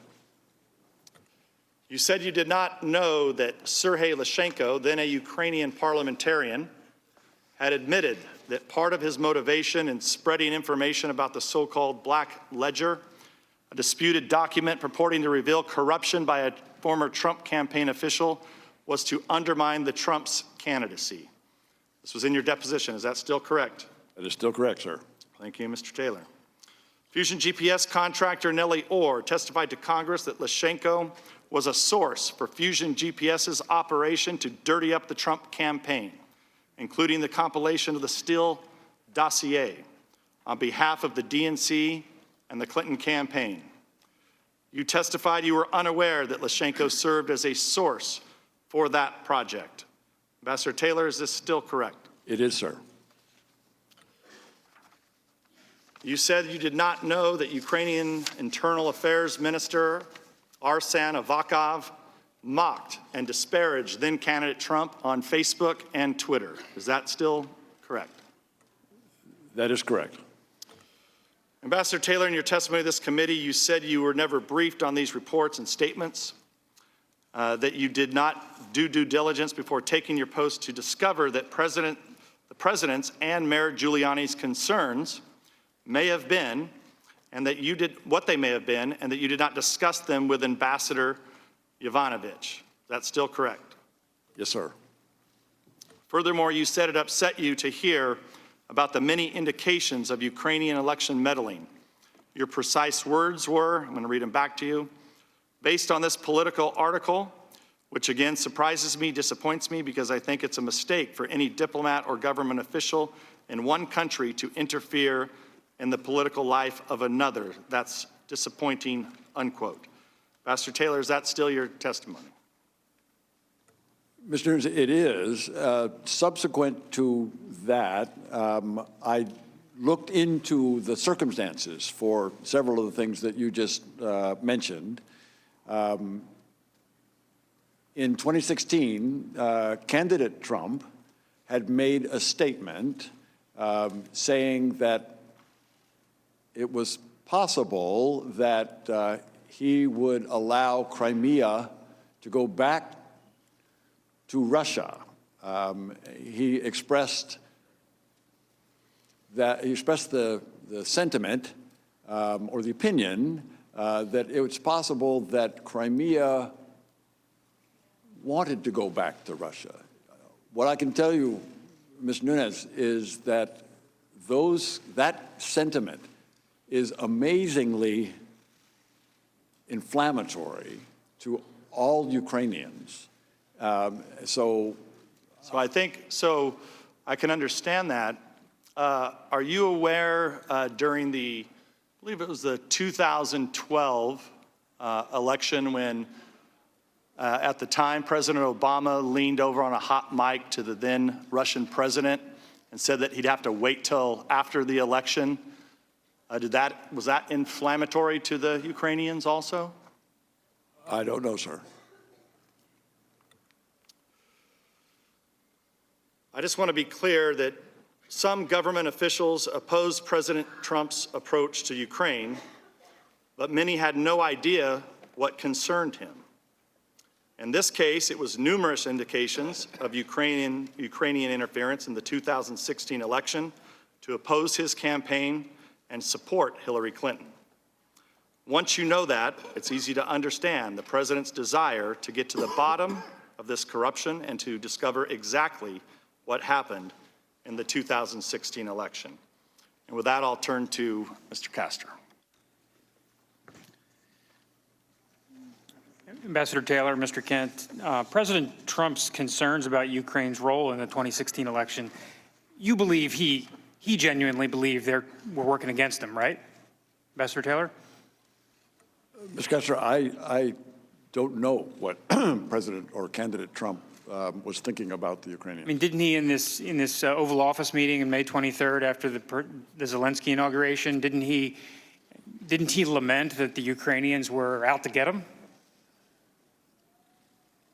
I heard that his response to the suggestion that Mr. Zelensky visit Mr. Trump, President Trump, in the Oval Office was not well received, and that he had concerns about Ukrainians, yes. But from the president's perspective, if the ambassador, the Ukrainian ambassador to the United States, one of the most influential diplomats, is penning an op-ed, certainly with the okay of President Poroshenko, the DNC consultants are conferring with Ukrainian officials at the embassy. Former Prime Minister Yatsenyuk is saying things on social media. Interior Minister Avakov, who has spanned both the Poroshenko and the Zelensky realm, is also saying some very unkind things on social media about the president. You certainly can appreciate that President Trump was very concerned that some elements of the Ukrainian establishment were not in favor of him, did not support him, and were out to get him. If I could, and I'll allow the question, but are you asking? Parliamentary inquiry, are you seriously interrupting our time here? I will allow the question. I won't dock this from the time. I just want to be clear, Ambassador, if you're able to verify the things that Council has asked you in the prerequisite of the question, that's fine. Otherwise, in questions from the majority or the minority that may assume facts not in evidence before you, you should be cautioned about that. Mr. Chairman, point of order. The time is with with Minority Counsel. Mr. Ratcliffe. Chairman, I sat here through the first 45 minutes and literally had an objection to almost the foundation of every question that Mr. Goldman asked regarding facts not in evidence, leading. But House Resolution 660 does not say that we are under the federal rules of evidence. If it is your position that I should be asserting objections to questions that violate the federal rules of evidence, let me know now, because this hearing is going to change significantly. As I said, Mr. Ratcliffe, I will allow the question. I think the gentleman has a different question about the rules. So what are the rules that are going to govern this? Does the ranking member seek recognition? I'm yielding you to the question I just asked you. For what purpose do you seek recognition? To answer Mr. Ratcliffe's question. I have answered it. You may resume your question. Respectfully, Mr. Chairman, you haven't answered my question whether or not I should be assumes facts not in evidence or leading objections to questions that are posed from this point forward. That's my question. Mr. Ratcliffe, I'll say once again, I'm not objecting to the question, but I am instructing the witness that they should not presume questions from the majority or the minority that may represent facts not in evidence are correct. I have answered the question. We will resume the questioning and resume the clock. Mr. Castor. So you certainly can appreciate President Trump's concerns. Ms. Castor, I don't know the exact nature of President Trump's concerns. In my deposition, I recall you handed me the Politico article, which listed at least 3 of the elements that you have described earlier. And you've recognized, and I have confirmed with the ranking minority member, that that it's first I'd heard of those and was surprised by those. I don't know President Trump's reaction to those. In the information published by Sergei Leshchenko, former Ukrainian investigative journalist, and then he was a member of the parliament, about the Manafort black ledgers in August of 2016. I mean, the very day that was published, Mr. Manafort resigned from the campaign, correct? I don't know, Mr. Castor. But certainly that gives rise to some concern that there are elements of the Ukrainian establishment that were out to get the president. That's a very reasonable belief of his, correct? I don't know. The run-up to the 2016 election, there's many facts that remain unresolved. Agreed? I'm sorry, what's the question? There are many facts relating to the run-up of the 2016 election that remain unresolved. Any further? Well, Attorney General Barr in May of 2019 tasked the U.S. Attorney for Connecticut, John Durham, to broadly examine the government's collection of intelligence involving the president's campaign. That effort initially was an administrative review, has turned into a criminal probe. And U.S. Attorney Durham is casting a wide net and is following the facts where they may lead. Are you aware of that? I'm aware that there is an investigation. That's as much as I'm aware. And so to the extent any information resides in Ukraine, it's perfectly appropriate for the Ukrainians to try to get to the bottom of that, for the Ukrainians to cooperate with the United States through official channels to share that information, correct? Ms. Castor, can you say that one again? I'd appreciate it if you would restate the question. To the extent Ukraine has facts related to the run-up of the 2016 election that are under the U.S. Attorney Durham's probe, Ukraine should cooperate with the United States, and to the extent there are Ukrainians doing improper things, the Ukrainians ought to investigate that themselves, correct? Ms. Castor, the Ukrainian-American relations are very supportive. The Ukrainians will certainly be responsive to requests. So when the president on the call transcript of July 25th raises this with President Zelensky, and he urges that there be a connection between the Ukrainian government and the Justice Department officially, I mean, that's the appropriate way to raise an issue with the Ukrainian president, correct? It's appropriate for the Justice Department and the Prosecutor General to cooperate and to exchange information, yes. But to the extent the president has concerns and to the extent the Attorney General is having the U.S. Attorney Durham look into that, isn't it entirely appropriate for the president to flag this for President Zelensky and say that you should be in touch with our official channels? Ms. Castro, I don't know the precise appropriateness of these kinds of relations. Now, were you involved, either of you, involved with the preparation for the 725 call? I was not. I was not. And how do you account for that? I mean, you were the two of the key officials with responsibility for Ukrainian policy. I mean, if the President of the United States is going to have a call with the leader of Ukraine, why wouldn't you ordinarily be involved with the preparation? Sir, we work for the Department of State in an embassy overseas, and in preparation for a presidential phone call, that responsibility lies within the staff of the National Security Council. Normally, if there is enough sufficient time, National Security staff can solicit information, usually from the State Department, and we can draw on the embassy. But that's only background information, and my understanding, having never worked at the National Security Council, is that National Security staff write a memo to the president, and none of us see that outside of the National Security staff. Okay, so the charge or the U.S. ambassador to the country wouldn't ordinarily be on a call with a foreign leader? That's correct. Would not. And did Colonel Vindman or anyone at the National Security Council staff reach out to you, Mr. Kent, in preparation for the call? I was given notification the day before on July 24th, and to the extent I had any role, it was to reach out to the embassy, give them the heads up, and ask them to ensure that the secure communications link in the Office of the President of Ukraine was functional so the call could be patched through from the White House Situation Room. Did you provide any substantive advice to Colonel Vindman about the call and what ought to be the official position? I was not asked, and I did not provide. Okay. Same with you, Ambassador? The same. And the call was scheduled, you know, you testified earlier that the call was on again, off again. And after the July 10th meeting with Ambassador Bolton, the consensus was the call was not going to happen. Is that correct? I would not say that was a consensus. The State Department's position was that a call between the two presidents would be useful.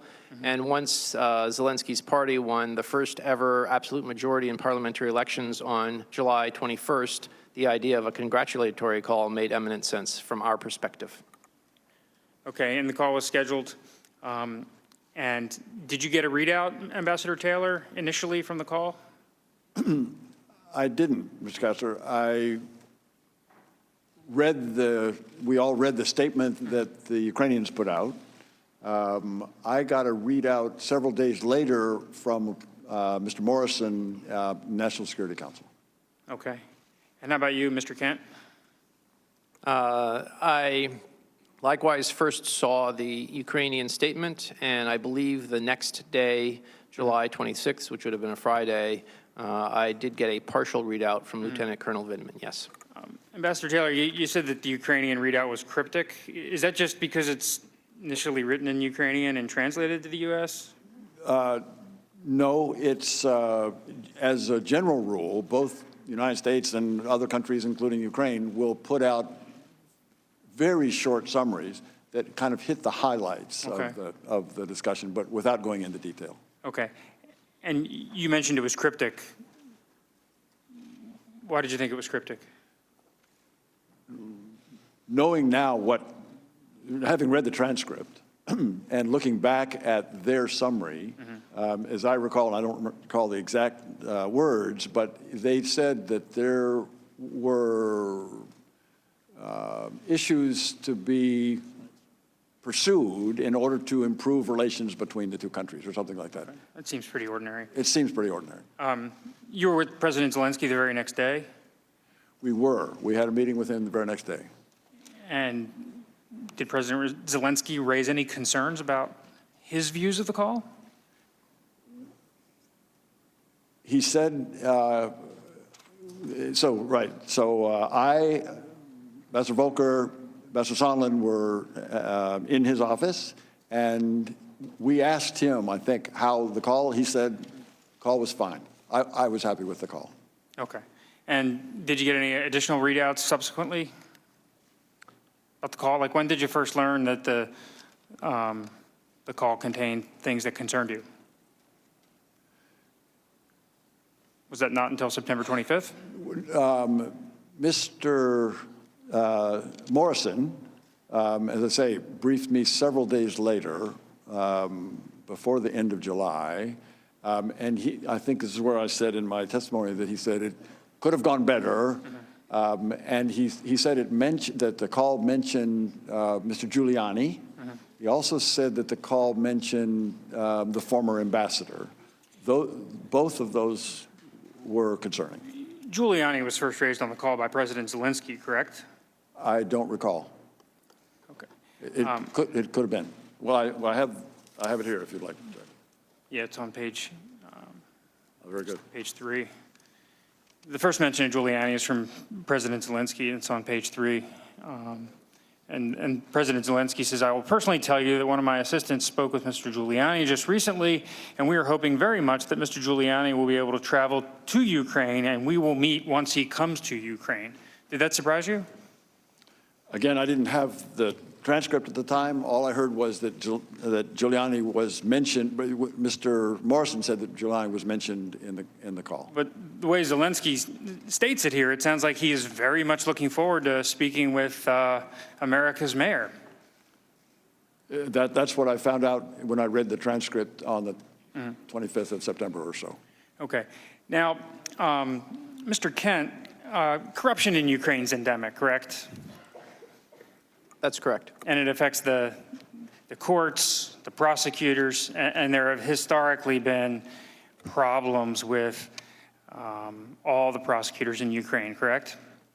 I would say up until the new set of prosecutors appointed by President Zelensky in the last 2 months, correct. Okay, and so the U.S. government, the consensus hope at the State Department and the National Security Council and the White House is that Zelensky's the real deal. He's a real reformer. He's genuinely interested in rooting out corruption, prosecuting the bad guys, correct? I would say we are cautiously optimistic, and we will work wherever there is the political will to do the right thing and put forward genuine reform. And at the heart of the corruption is this oligarchical system, correct? Where the oligarchs take control, often by virtual theft of, for example, the right to certain energy licenses, correct? That is one element, yes, sir. And the company Burisma, its leader, Zlochevsky, he has a little bit of a storied history of corruption, doesn't he? Mr. Zlochevsky was Minister of Energy from 2010 to 2012 under the pro-Russian government, and he used his regulatory authority to award gas exploration licenses to companies that he himself controlled. That would be considered an act of corruption in my view, yes. And certainly self-dealing. Certainly self-dealing and self-enriching. And how did the Ukrainian government ultimately pursue that? In the spring of 2014, the Ukrainian government, the new government after the Revolution of Dignity, turned to partners, particularly the U.S. and the U.K., to try to recover tens of billions of dollars of stolen assets. The first case that we tried to recover that money came from Mr. Zlochevsky. Serious Crimes Office in the UK had already opened up an investigation. They worked with us and the Ukrainian authorities to develop more information. The $23 million was frozen until somebody in the General Prosecutor's Office of Ukraine shut the case, issued a letter to his lawyer, and that money went poof. So essentially paid a bribe to make the case go away. That is our strong assumption, yes, sir. Okay. Now, at any point in time, has anyone in the Ukrainian government tried to reinvestigate that, or did those crimes just go unpunished, and was he free to go? Mr. Zlochevsky spent time, as far as I understand, in Moscow and Monaco after he fled Ukraine. We continued to raise as a point of order that because U.S. taxpayer dollars had been used to try to recover frozen assets, that we have a fiduciary responsibility, and we've continued to press Ukrainian officials to answer for why alleged corrupt prosecutors had closed a case, and we have, till now, not gotten a satisfactory answer. So, to summarize, we thought that Mykola Zlochevsky had stolen money. We thought a prosecutor had taken a bribe to shut the case, and those were our main concerns. And are you in favor of that matter being fully investigated and prosecuted? I think since U.S. taxpayer dollars were wasted, I would love to see the Ukrainian Prosecutor General's office find who the corrupt prosecutor was that took the bribe and how much it was paid. And that's what I said to the Deputy Prosecutor General on February 3rd, 2015. But in addition to prosecuting the person that took the bribes, shouldn't the organization or individual that sponsored the bribes be prosecuted? I would agree that the Ukrainian law authorities should uphold the rule of law and hold people account for breaking Ukrainian law. So this company, Burisma, involved in lots of criminal activity, correct? I do not know that. But over the years, it's been involved in a number of questionable dealings, correct? I would say that it's the largest private gas producer in the country, and its business reputation is mixed. So to the extent a new regime is coming in under President Zelensky, it certainly would be fair for the new prosecutor, a genuine prosecutor, to re-examine old crimes that hadn't sufficiently been brought to justice, right? I believe that the new Prosecutor General, Ruslan Rябошапka, made a statement to that end that they would be reviewing past cases. But keep in mind, this is a country where those that commit crimes generally never get held to account, so there's a lot to review. Okay, now this, the bribe was paid in what year? To the best of my knowledge, the case against Zlochevsky, the former minister, was shut down December of 2014. Okay, and right around that time, Burisma starts adding officials to its board, is that correct? Understanding is, yes, that Zlochevsky invited a series of new individuals to join the board in 2014. And do you know what his strategy was in adding officials to his board? I have never met Mr. Zlochevsky. Okay, and who are some of the folks he added to the board? The most prominent person he added to the board was the former president of Poland, Aleksander Kwaśniewski. And anyone else? There were a number of others, including some Americans, and the most prominent one in this context is Hunter Biden. Okay, so Hunter Biden's added to the board of Burisma. Now, do you think that creates a problem that Burisma may be adding people to its board for protection purposes? Sir, I work for the government. I don't work in the corporate sector, and so I believe that companies build their boards with a variety of reasons, not only to promote their business plans. Was Hunter Biden a corporate governance expert? I have no idea what Hunter Biden studied at university or what his CV says. Like, is he the Jeffrey Sonnenfeld of the Ukraine? I have no awareness or knowledge of what his background was and what he may have done on the board of Burisma. So you don't know whether he has any business experience in Ukraine prior to joining Burisma's board? I've heard nothing about prior experience. Okay. No. Do you know if he speaks Ukrainian? I do not. Do you know if he possesses any other element other than the fact that he is the son of, at the time, the sitting vice president? I do not. Okay. Ambassador Taylor, do you know whether Hunter Biden offers anything other than the fact that his dad's the former vice president? I don't. Or at the time was the vice president? I have no knowledge of Hunter Biden. But you would agree it raises questions, right? He was getting paid, I think, $50,000 a month to sit on the board. Did you know if he relocated to Ukraine?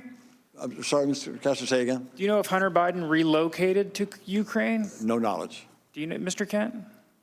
Again, no knowledge. Okay. So he's getting paid $50,000 a month, but we don't know whether he had any experience, he had any, he spoke the language, or whether he moved to Ukraine, correct? Correct. Now, at this time, Vice President Biden was taking a specific interest in Ukraine, wasn't he? He was. And could you tell us about that? I believe while he was vice president, he made a total of 6 visits to Ukraine. One may have been during the old regime, Yanukovych, and that would make 5 visits after the Revolution of Dignity, which started February of 2014. Okay, and you were the DCM, the Deputy Chief of Mission at the time, correct? Starting in 2015, yes. Okay. And did Vice President Biden come when you were at post? He did not. I came back for Ukrainian language training, and so I missed several visits.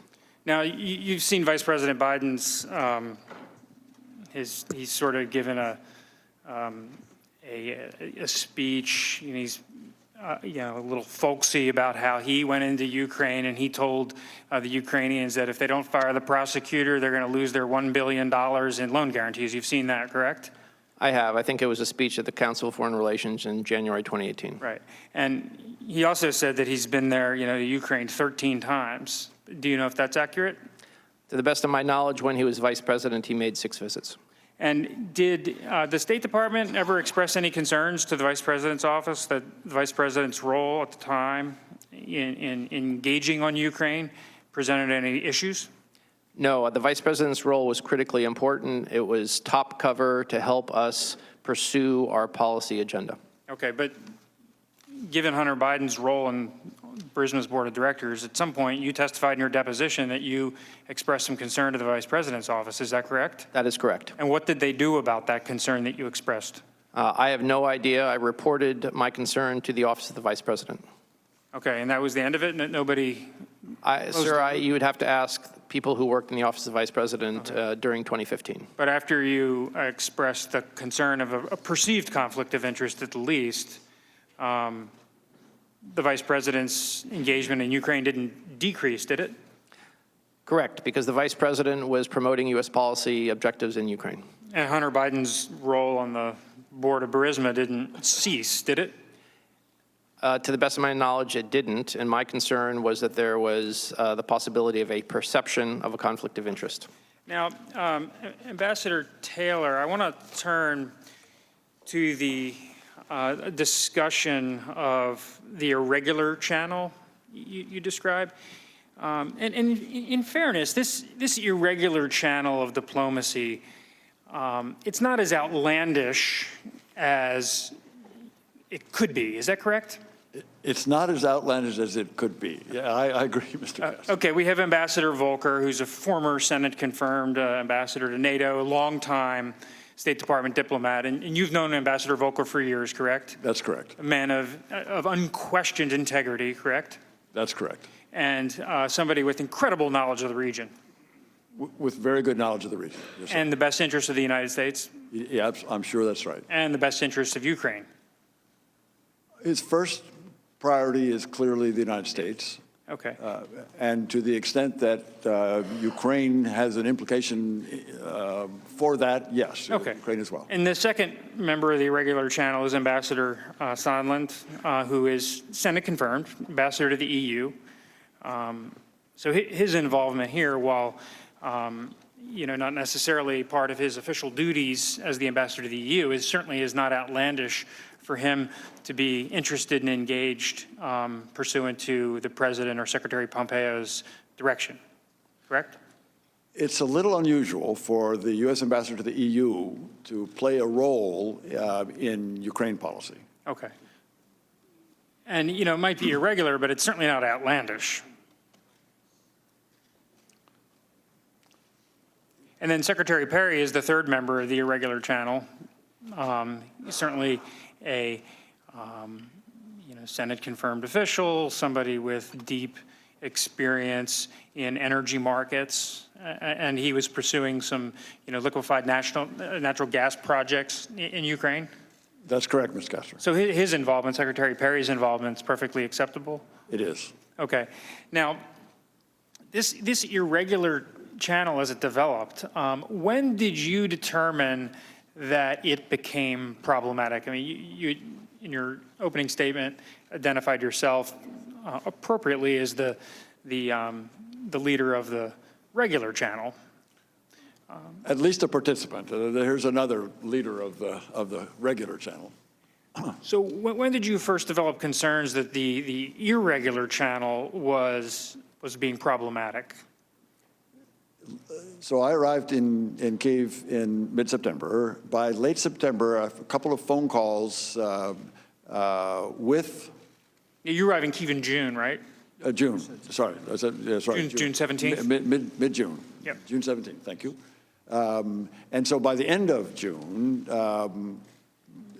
I had begun to hear references to investigations as something that would have to happen prior to the meeting that President Trump had offered to President Zelensky. Okay. And that began to raise questions for me. Okay. Now you've known Ambassador Volker, and you've certainly have a reason to know Ambassador Sondland. What did you do at this point, or did you ever try to wrest control of the irregular channel? I didn't try to wrest control of the irregular channel, do that.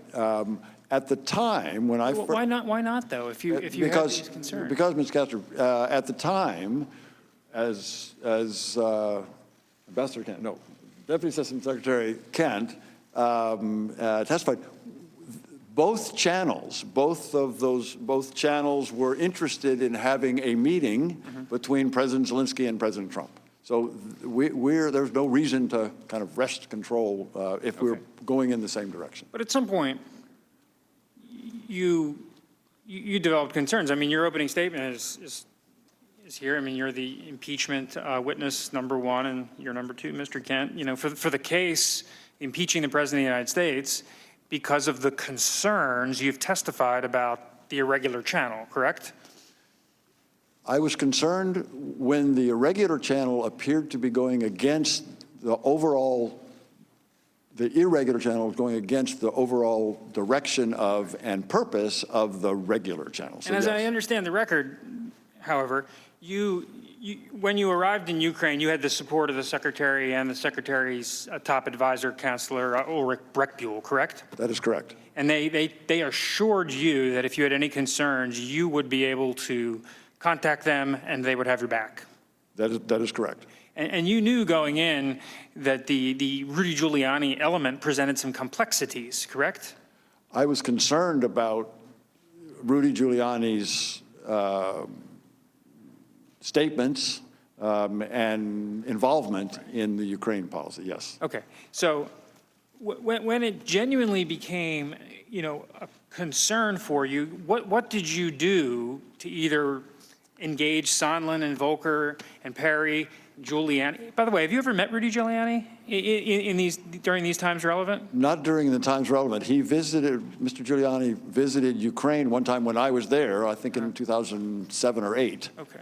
That's the only time I've met him. Okay. So you've never had any communications with Rudy Giuliani as part of these irregular channel business? That's matters? correct. That's correct. Okay.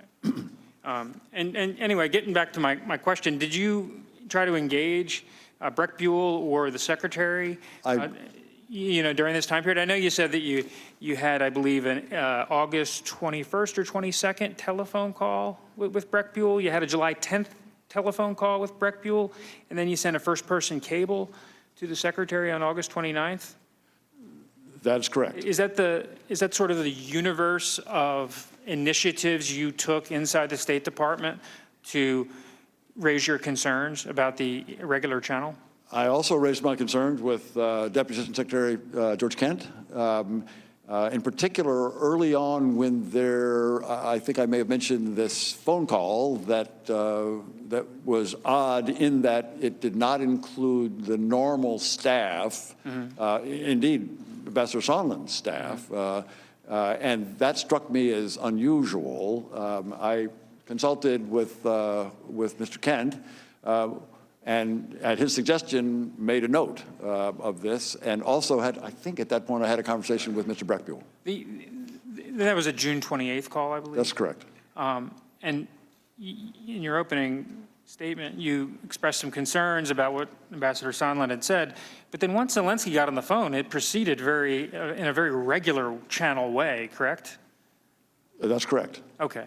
So the June 28th call, at least in and of itself, didn't ultimately, as it played out, present any problems for you? The call with President Zelensky did not. The preparation for that call, the preparation included maybe 15 minutes of just the Americans that would stay on the call. Right. And that, again, that was a little irregular in that it didn't have the staff. It was also in that pre-call, in that 15 minutes, before President Zelensky got on the phone, where Ambassador Volker told the rest of the participants that he was planning to have a conversation with President Zelensky in Toronto in 3 days, 4 days, where he would outline for President Zelensky the important components of the phone call that we were trying to establish. Okay. And you didn't have any issue with that, did you? The only issue I had with that, Mr. Castor, was there was reference to investigations I believe that's, I'll have to check my notes on that, but there was raised issues for me that I didn't understand what Ambassador Volker had in mind that he was specifically going to raise with Mr. Zelensky. That was a little bit of a concern. Okay. I mean, the president's expressed his, interest in certain investigations, certainly relating to the 2016 election and relating to this corrupt Burisma outfit. So that wasn't inconsistent with the president's message, right?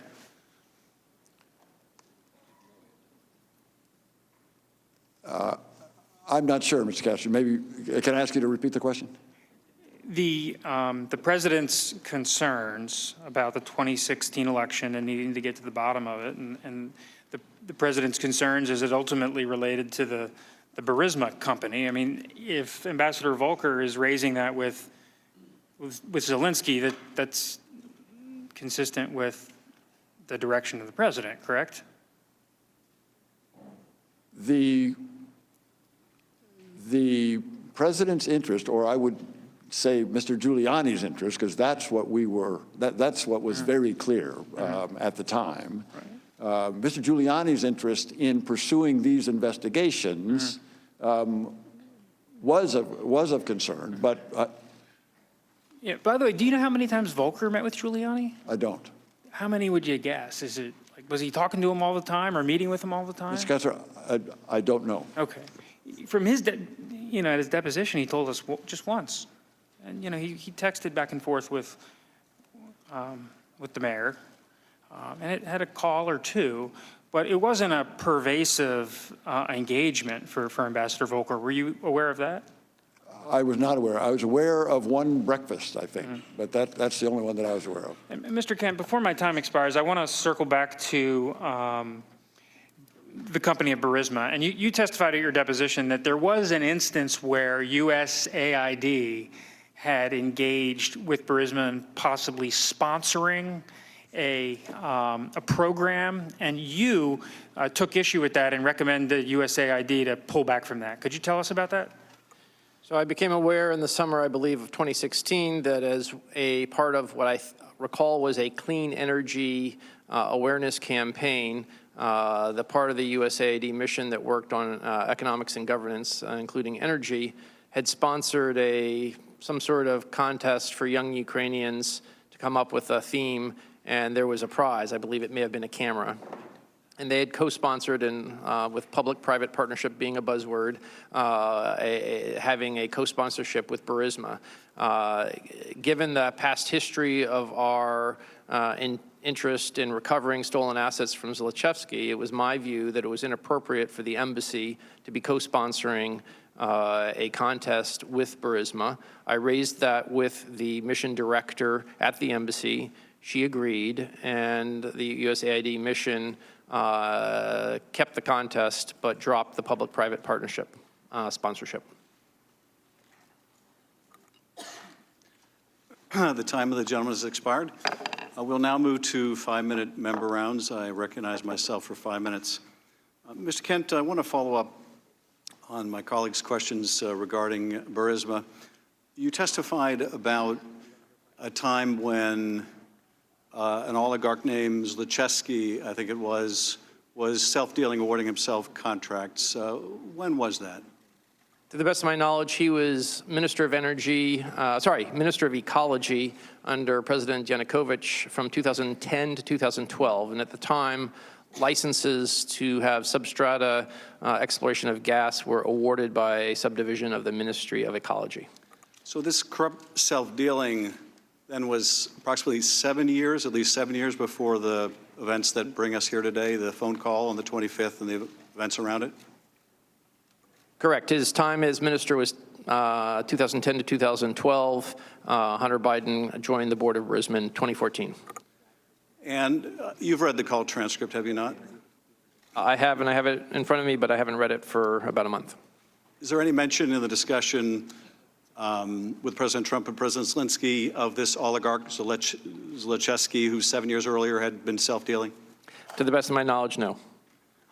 Is there a discussion of awarding contracts to oneself or the corrupt acts in the 2012 to 2014 timeframe? To the best of my knowledge, no. Now, what the president brings up is CrowdStrike, the server, and the Bidens. Am I right? I see that here, yes. There was no discussion on that call of setting up an anti-corruption court or looking into corruption among oligarchs or companies in general. The president's comments were focused on two things, 2016 and the Bidens. Am I right? I believe so, yes. Now, you testified in your opening statement, I do not believe the United States should ask other countries to engage in selective politically associated investigations or prosecutions against opponents of those in power, because such selective actions undermine the rule of law regardless of the country. The selective politically associated investigations or prosecutions against opponents of those in power, are you referring to the Bidens there? I'm referring as a general principle about the promotion of the rule of law. But that would apply to the President of the United States seeking an investigation of his political opponent, would it not? It could be interpreted that way, yes, sir.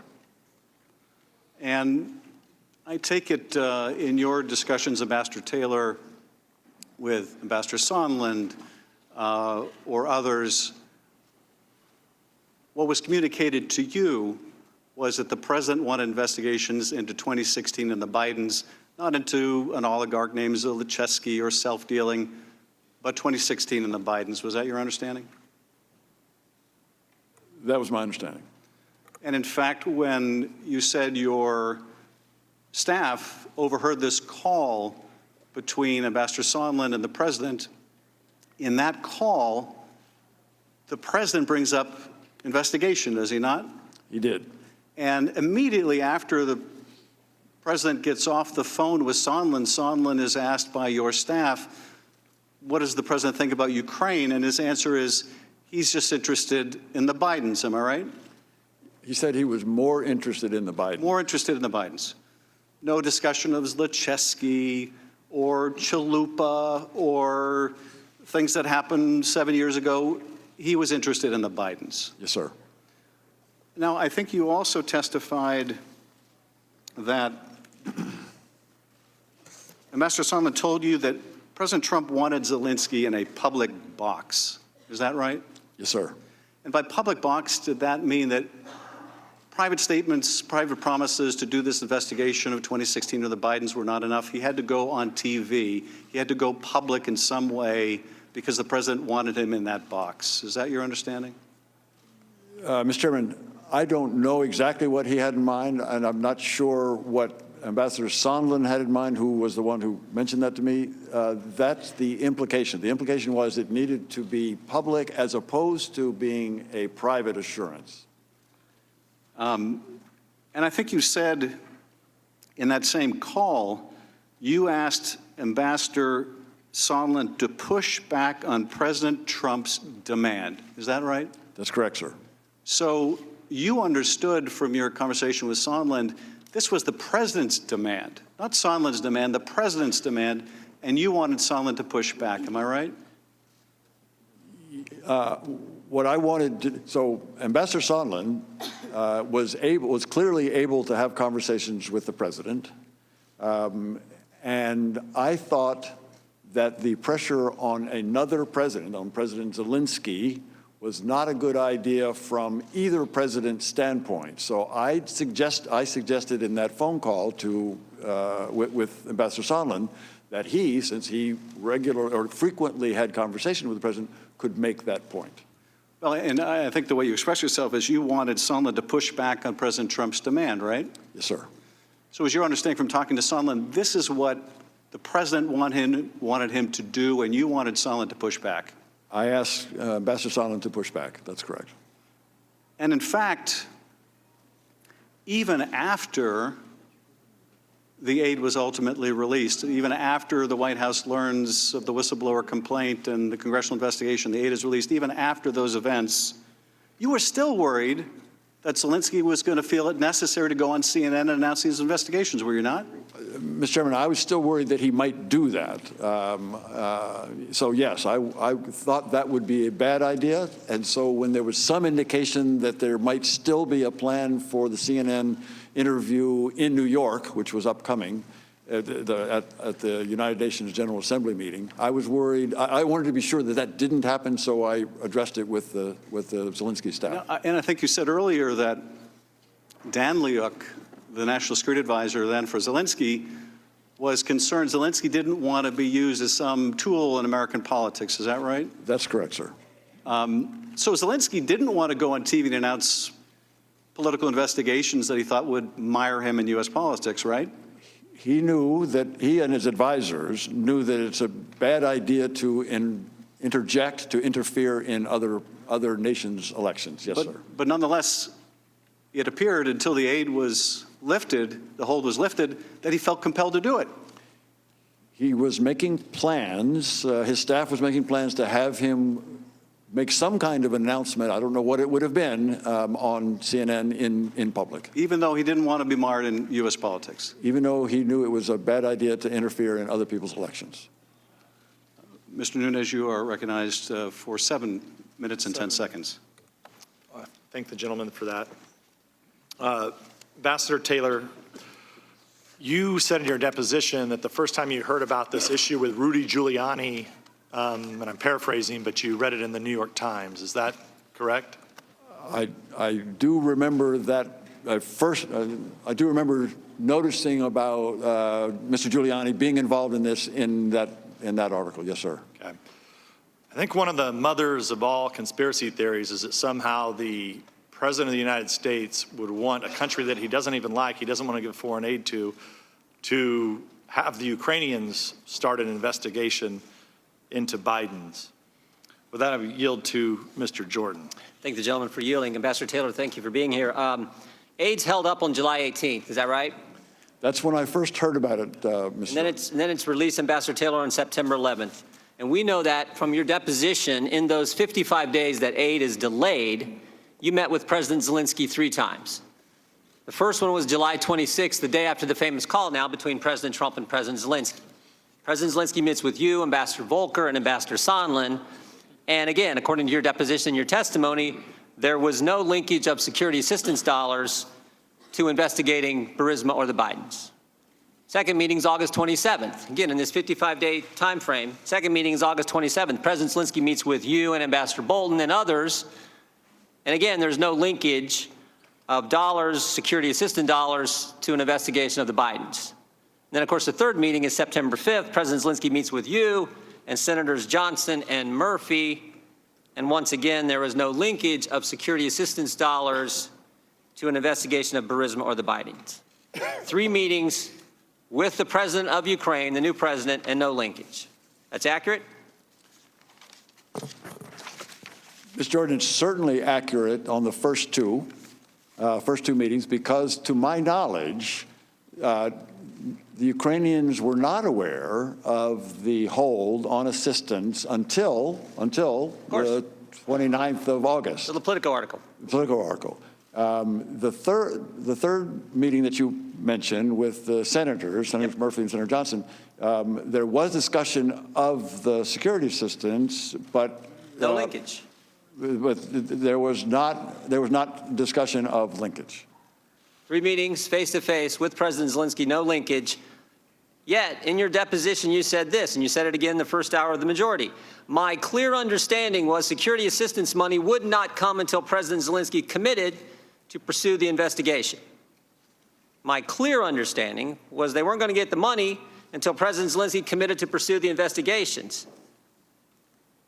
Now, with all due respect, Ambassador, your clear understanding was obviously wrong, because it didn't happen. President Zelensky didn't announce he was going to investigate Burisma or the Bidens. He didn't do a press conference and say, I'm going to investigate the Bidens, we're going to investigate Burisma. He didn't tweet about it, and you just told the ranking member he didn't do the CNN interview and announce he's going to investigate Burisma or the Bidens. So 3 face-to-face meetings, it doesn't come up, no linkage whatsoever. President Zelensky doesn't announce it before the aid is released on the 11th. And yet you said you have a clear understanding that those 2 things were going to happen. The money was going to get released, but not until there was an investigation, and that, in fact, didn't happen. So what I'm wondering is, where did you get this clear understanding? As I testified, Mr. Jordan, this came from Ambassador Sondland. Well, can you hold 1 second, Ambassador? I'm going to bring you a piece of paper from Ambassador Sondland's statement. Very good. And you can take a look at this. Go ahead, though. I want to let you finish.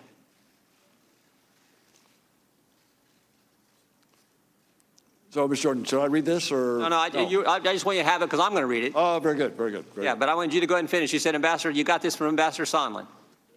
That is correct. Ambassador Sondland also said that he talked to President Zelensky and Mr. Yermak and had told them that although this was not a quid pro quo, if President Zelensky did not clear things up in public, we would be at a stalemate. That was one point. It was also the case. Mr. Morrison talked to you, right? No. What I was going to say is Ambassador Sondland also told me that he recognized that it was a mistake to have told the Ukrainians that only the meeting with the president in the Oval Office was held up on in order to get these investigations. No, it was not just the meeting. It was also the security system. That is, everything was. So those two discussions. No, I understand. Okay. All right. So again, just to recap, you had 3 meetings with President Zelensky. No linkage in those 3 meetings came up. Ambassador Zelensky didn't announce that he was going to do any investigation of the Bidens or Burismas before the aid was released. He didn't do a tweet, didn't do anything on CNN, didn't do any of that. President Zelensky, excuse me. Right. And then what you have in front of you is an addendum that Mr. Sondland made to his testimony that we got a couple weeks ago. It says, Declaration of Ambassador Gordon Sondland. I, Gordon Sondland, do hereby swear and affirm as follows. I want you to look at point number 2, bullet point number 2, second sentence. Ambassador Taylor recalls that Mr. Morrison told Ambassador Taylor that I told Mr. Morrison that I conveyed this message to Mr. Yarmak on September 1st, 2019 in connection with Vice President Pence's visit to Warsaw and a meeting with President Zelensky. Now, this is his clarification. Let me read it one more time. Ambassador Taylor recalls that Mr. Morrison told Ambassador Taylor that I told Mr. Morrison that I conveyed this message to Mr. Yarmak on September 1st, 2019 in connection with Vice President Pence's visit to Warsaw and a meeting with President Zelensky. We got 6 people having 4 conversations in one sentence, and you just told me this is where you got your clear understanding. Which, I mean, even though you had 3 opportunities with President Zelensky for him to tell you, you know what? We're going to do these investigations to get the aid. Didn't tell you 3 different times. Never makes an announcement, never tweets about it, never does a CNN interview.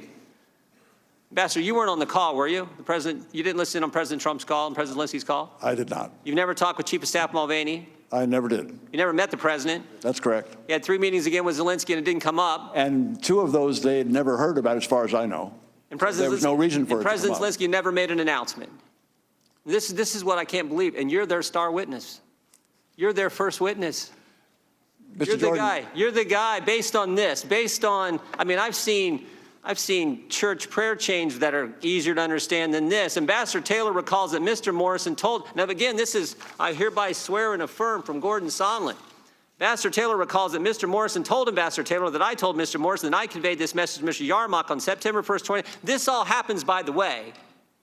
This all happens, by the way, in Warsaw, where Vice President Pence meets with President Zelensky. And guess what? Taylor, they didn't talk about any linkage either.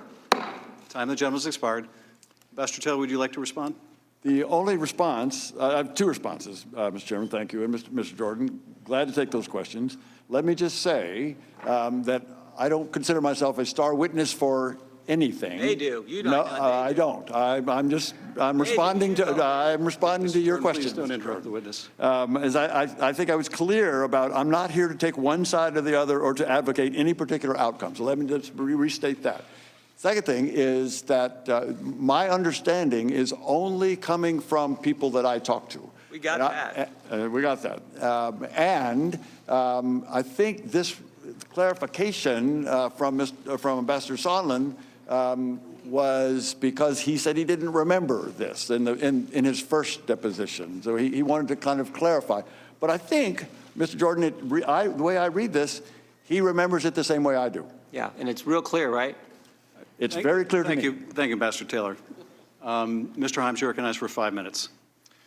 Gentlemen, thank you for your testimony today. One of the things I find startling about these proceedings is that faced with very serious allegations of presidential misconduct, my colleagues on the other side of the aisle don't engage or defend that conduct. Rather, they spin theories about black ledgers and Steele dossiers and the startling revelation that Ukrainians might have been upset when a presidential candidate suggested that perhaps he would let the Russians keep Crimea. Or, of course, we get the attacks so epitomized by Mr. Nunes's opening statement when he attacked Democrats, he attacked the media, and most disgustingly attacked the extraordinary men and women of the State Department and the FBI. When a defense does emerge, it looks a little like this. Ukraine is a corrupt country, and the president was just acting in a long line, a long tradition of actually trying to address corruption in Ukraine. Mr. Kent, you've worked on anti-corruption and rule of law efforts for much of your 27-year career. Is that correct? I have specialized in anti-corruption and rule of law issues since 2012, correct? So, like most of us up here, I don't have a good sense of what a real anti-corruption effort that we must engage in all over the world all the time, what that looks like. So let me ask you to just take a minute and just characterize for us what a real initiative, what a real program of anti-corruption might look like. If we're doing a systemic, holistic program, you need institutions with integrity. That starts with investigators.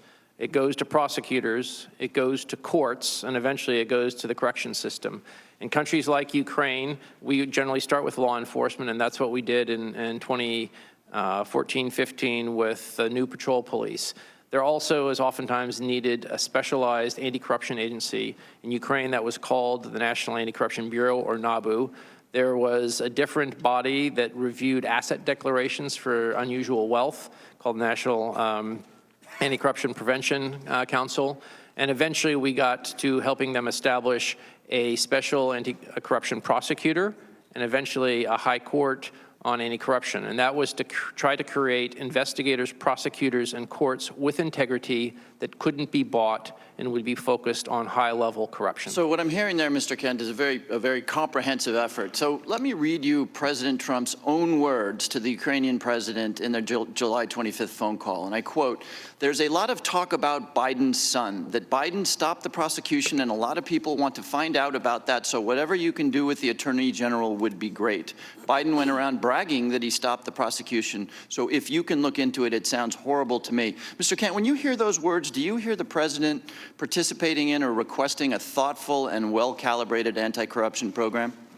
I do not.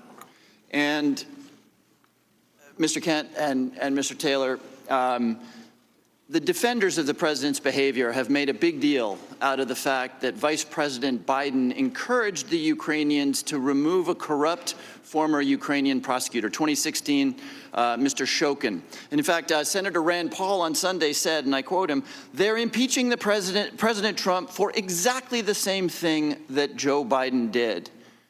Is that correct? Is what the president did in his phone call and what Joe Biden did in terms of Mr. Shokin, are those exactly the same things? And if not, how are they different?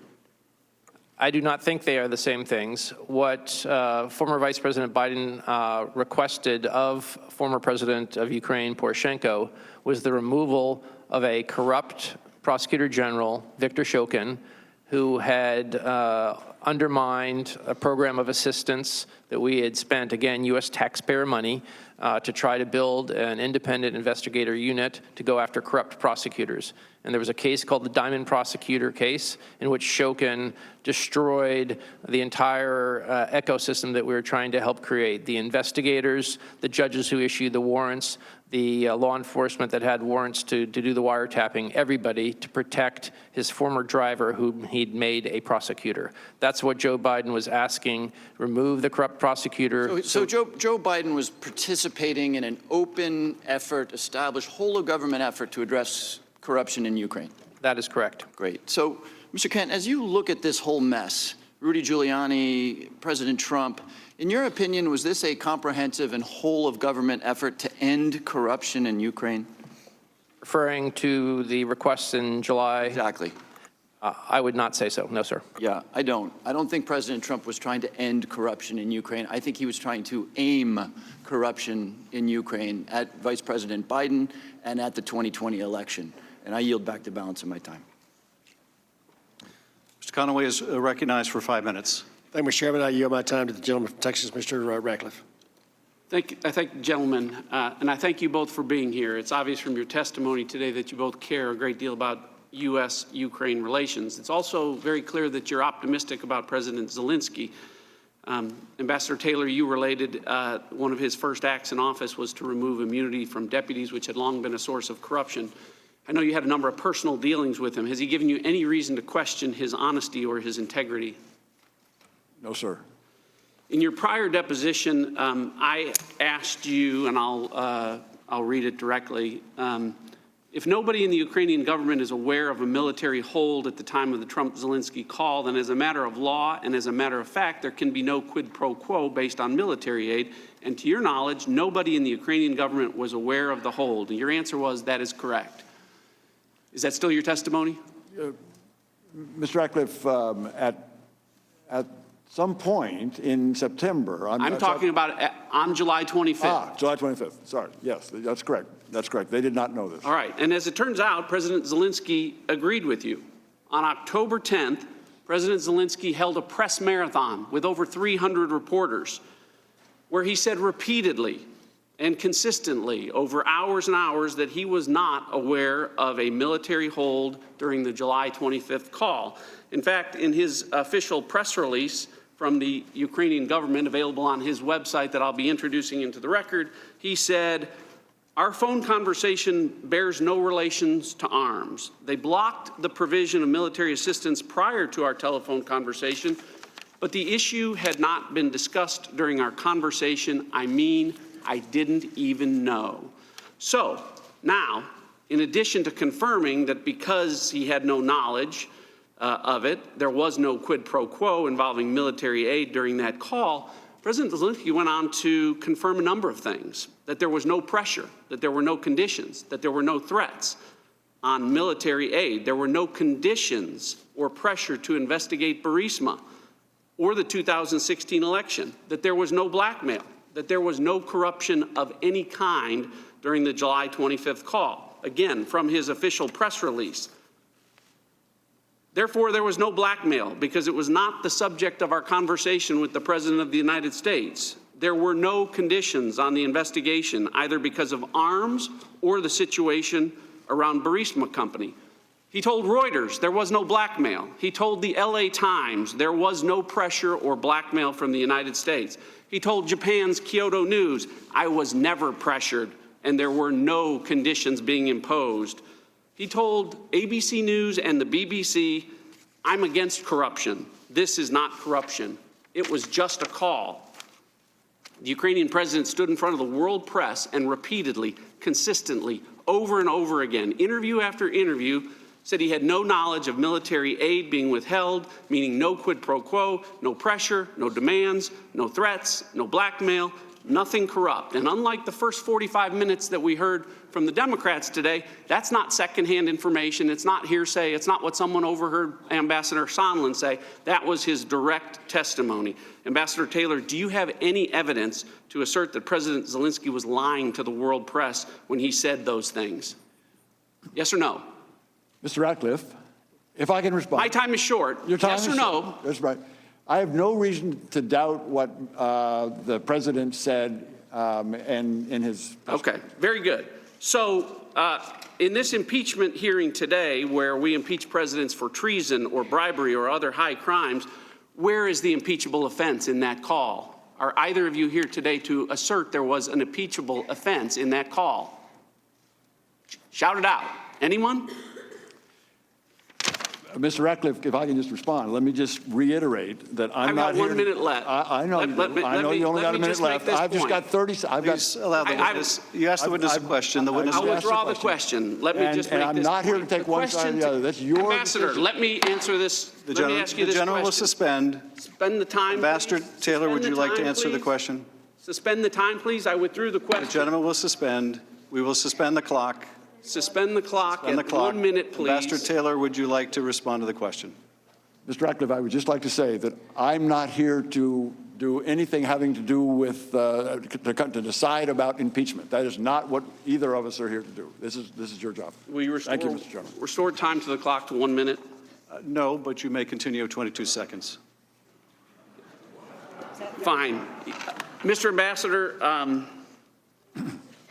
I think everyone knows that House Democrats have made up their mind to impeach one president. The question that we've just learned is whether or not they're prepared to impeach two. Because to be clear, if House Democrats impeach President Trump for a quid pro quo involving military aid, they have to call President Zelensky a liar. If they impeach him for abusing his power or pressuring or making threats or demands, they have to call President Zelensky a liar to do it. If they impeach President Trump for blackmail or extortion or making threats or demand, they have to call President Trump a liar to do it. I yield back. Chair recognizes Representative Sewell. I yield a few minutes to my esteemed chairman. Thank you. Ambassador Taylor, I don't know if you've had a chance to read some of the transcripts have been released. Are you aware that other witnesses have testified that Ukraine, in fact, found out the aid was being withheld before it became public knowledge? Mr. Chairman, I've read that. I think there's still some question about when they may have heard. And ultimately, they did find out when the political story came out, to your knowledge, but others have said even sooner. But they did find out, right, Ambassador? They did, Mr. Chairman. And at the time they found out, they knew what President Trump wanted from them, that he wanted these investigations, correct? Ambassador Sondland informed President Zelensky's staff, that is Mr. Yermak, of what was required, yes. So Ukraine finds out about the hold. You're not able to give them a reason for the hold. No one is able to give them a reason for the hold. They know the president wants these investigations, and then they're told in Warsaw by Ambassador Sondland, essentially, you're not getting the aid unless you do these investigations, correct? That's correct. So, you know, you've been asked, how could there be conditioning if the Ukrainians didn't know? But Ukrainians were told by Ambassador Sondland, were they not? They were. They were. They didn't know, as near as I can tell, the Ukrainians did not know about the hold on the phone call on July 25th. That's true. But they were told, as you said, Mr. Chairman, on the 1st of September. And in fact, while they may not have known during the time of the call, they would find out. And when they did find out, they would know what the president wanted, correct? That's correct. Representative Sewell. So, Mr. Kent, I'd like to refer you to the discussion of the May 23rd meeting in the Oval Office, when the president met with those who had gone to the Ukraine for the inauguration. You briefly testified that you helped propose names for individuals to go to that inauguration. Was Ambassador Sondland, who was ambassador to the European Union, one of the names that you submitted? No, it was not. But he ultimately attended that inauguration, is that not right? That is correct. And do you know how he ended up as a part of that official delegation? I do not know for sure, but my understanding is once the list left the NSC staff, it went through a review through the part of the White House that determines presidential delegations. You also testified that upon returning, Ambassador Sondland used his, quote, connections with Mulvaney, end quote, in order to secure this meeting in the Oval Office. Is that correct? That is my understanding, yes. It seems that this Oval Office meeting was a pivotal turning point in the Ukraine policy. Coming out of that meeting, who was given responsibility, to your recollection, who was given responsibility for the Ukraine policy? I never saw any document that changed the nature of policy determination. In the U.S. government under the Trump administration, there's the National Security Presidential Memorandum. But didn't you also say, yes, please. have a little time, you did say in your testimony that you felt that you testified that Secretary Perry, Ambassador Sondland, and Ambassador Volker, quote, felt that they had a mandate to take the lead, end quote, on Ukraine policy. Did you not? That was an accurate statement. Their feeling doesn't mean that they actually got delegated responsibility. Have you ever heard the term Three Amigos? I referenced that after watching Gordon Sondland say that on Ukrainian TV on July 26th. And what do you come to mean by Three Amigos? My understanding of Ambassador Sondland's use of that term is that the three people that were in charge of Ukraine policy during the summer were he, Gordon Sondland, Ambassador Volker, and Secretary Perry. When did you come to learn about Mr. Giuliani's role, and what do you consider his role to have been? I first heard about former Mayor Giuliani's interest in Ukraine in January of this year. That was a different phase than what happened during the summertime. Was it normal to have a person who is a private citizen take an active role in foreign diplomacy? I did not find his particular engagement normal, no.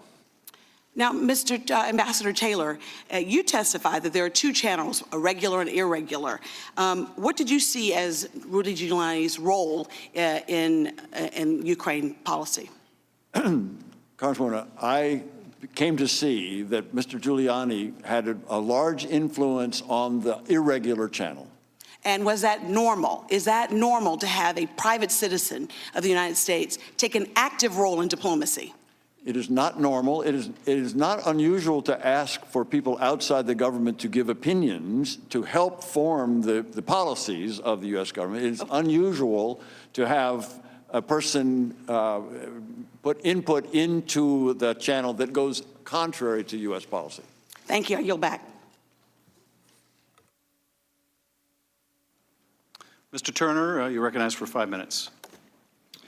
Thank you. Mr. Kent, Ambassador Taylor, thank you for your service. I have a great deal of appreciation for your profession. You have very little direct contact with decision makers, a tremendous amount of responsibility and not a lot of authority to affect U.S. policy, bilateral engagements or multilateral engagements you're trying to shepherd through issues with our allies. One example of that, Ambassador Taylor, is that you testified in your prior testimony that you have not had any contact with the President of the United States. Is that correct? That's correct, sir. Ms. Taylor, Mr. Kent, have you had any contact with the President of the United States? I have not. So not only no conversations with the President of the United States about Ukraine, you've not had any contact with the President of the United States, correct? That's correct. Okay. So you both know that this impeachment inquiry is about the President of the United States, don't you? I mean, the man that neither one of you have had any contact with, you're the first up witnesses. I just find that a little amazing that the first up would be two people who've never had any contact with the President himself. Now, Kurt Volker did have contact with the President and contact with the President on Ukraine. Mr. Ambassador Taylor, you said that he's a man of highest integrity. Well, I know Kurt Volker, and I know he served as the NATO ambassador. He served as the director of the McCain Institute. He's the highest professional ethics, one of the most knowledgeable people about Europe. He's absolutely a truthful man. Mr. Kent, would you agree with Ambassador Taylor that he's of the highest integrity? I believe Kurt Volker has served the U.S. as a public servant very well. Do either of you have any evidence that Mr. Volker committed perjury or lied to this committee in his testimony to this committee? Do either of you have any evidence that Kurt Volker perjured himself or lied to this committee in his testimony? Ambassador Taylor, any evidence? Mr. Turner, I have no evidence. Ms. Kent.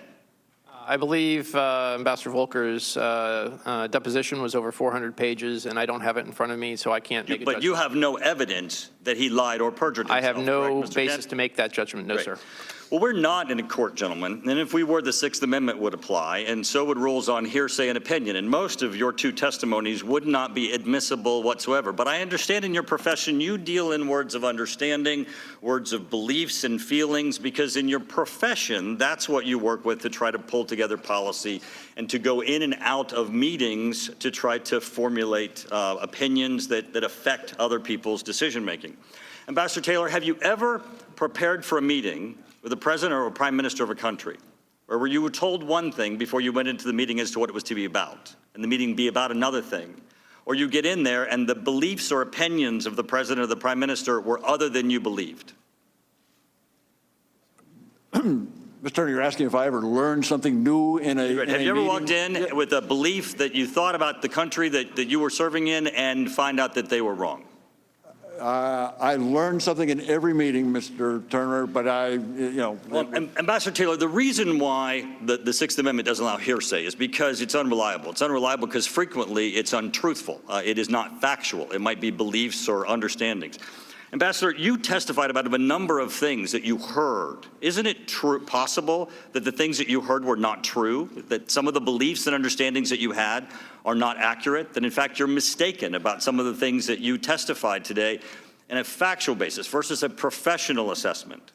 Mr. Turner, I'm here to tell you what I know. I'm not going to tell you anything I don't know. I'm going to tell you everything that I do know. But since you learned it from others, that's exactly why I'm here. But since you learned it from others, you could be wrong, correct?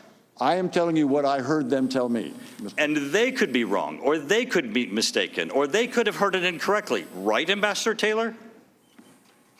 People make mistakes. Right, so you could be wrong. I yield the rest of my time to Thank you, gentlemen, for yielding. Ambassador Taylor, the gentleman asked if you could be wrong. Were you wrong when you said you had a clear understanding that President Zelensky had to commit to an investigation of Biden's before the aid got released, and the aid got released and he didn't commit to an investigation? Mr. I was not wrong about what I told you, which is what I heard. That's all I've said. I've told you what I heard. And that's the point. What you heard did not happen. It didn't happen. You had 3 meetings with the guy. He could have told you. He didn't announce he was going to do an investigation before the aid happened. It's not just could it have been wrong. The fact is it was wrong because it didn't happen. The whole point was you had a clear understanding that aid will not get released unless there's a commitment. Not maybe, not I think the aid might happen, and it's my hunch it's going to get released. You use clear language, clear understanding, and commitment, and those two things didn't happen, so you had to be wrong. Ms. Jordan, the other thing that went on when that assistance was on hold is we shook the confidence of a close partner in our reliability. And that's not what this proceeding is about, Ambassador The gentleman Taylor. has expired. Ambassador That's Taylor, not what this whole thing started on. Time of the gentleman has expired. Ambassador Taylor, did you want to finish your answer? No, that's good, Mr. Chairman. I now recognize Mr. Carson for 5 minutes. Thank you, Chairman. I yield to the chairman. I thank the gentleman for yielding. I just want to follow up on some of the earlier questions about President Zelensky's statements after this scandal came to light, when he was asked, were you pressured, how'd the phone call go, et cetera. Ukrainians, Mr. Kent, are pretty sophisticated about U.S. politics, are they not? Perhaps. You would agree that if President Zelensky contradicted President Trump and said, of course I felt pressured. They were holding up $400 million in military assistance. We have people dying every day. If he were to contradict President Trump directly, they would be sophisticated enough to know they may pay a very heavy price with this president, were they not? That's a fair assessment. And President Zelensky not only had to worry about retribution from Donald Trump should he contradict Donald Trump publicly, he also has to worry about how he's perceived domestically, doesn't he, Ambassador Taylor?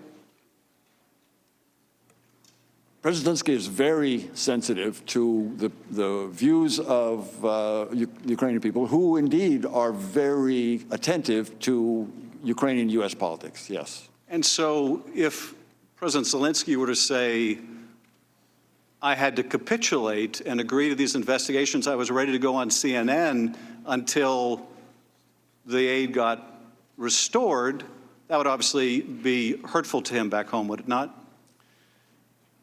He cannot afford to be seen to be deferring to any foreign leader. He is very confident in his own abilities, and he knows that the Ukrainian people expect him to be clear and defend Ukrainian interests. Mr. Carson. Thank you, Chairman.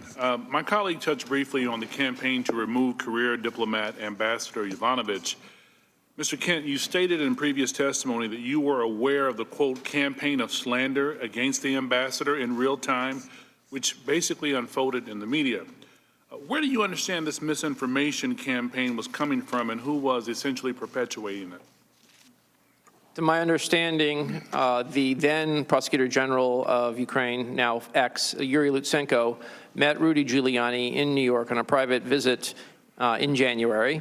They had a second meeting in February, and through the good offices of the former mayor of New York, Yuri Lutsenko gave an interview to John Solomon, then of The Hill, in early March, and the campaign was launched on March 20th. A corrupt Ukrainian prosecutor gave an interview to a reporter in the United States and made claims that the ambassador provided officials with a, quote, do not prosecute list. Sir, do you have any reason to believe this is true? I have every reason to believe it is not true. What was the reputation of the man who made these allegations, sir? Yuri Lutsenko was a politician of long standing. He had been Minister of Interior after the Orange Revolution. The U.S. Embassy had good relations with him for years. He was imprisoned by President Yanukovych, came out, was elected majority leader of Poroshenko, the then president's party, and then became Prosecutor General in the spring of 2016. What was your experience with Ambassador Yovanovitch? Was she working hard to combat corruption in Ukraine, sir? She was dedicated, as is every U.S. government official in Ukraine, to help Ukrainians overcome the legacy of corruption, which they actually have made a number of important steps since 2014. So, in fact, before all of this happened, you and your superiors at the State Department asked the ambassador to extend her time in the Ukraine, correct, sir? That is correct. Did you support her extension? I asked her to extend until the end of this year to get through the election cycle in Ukraine, and then Undersecretary Hale in March asked her to stay until 2020. Now, some in Ukraine probably disliked her efforts to help Ukraine root out corruption. Is that correct?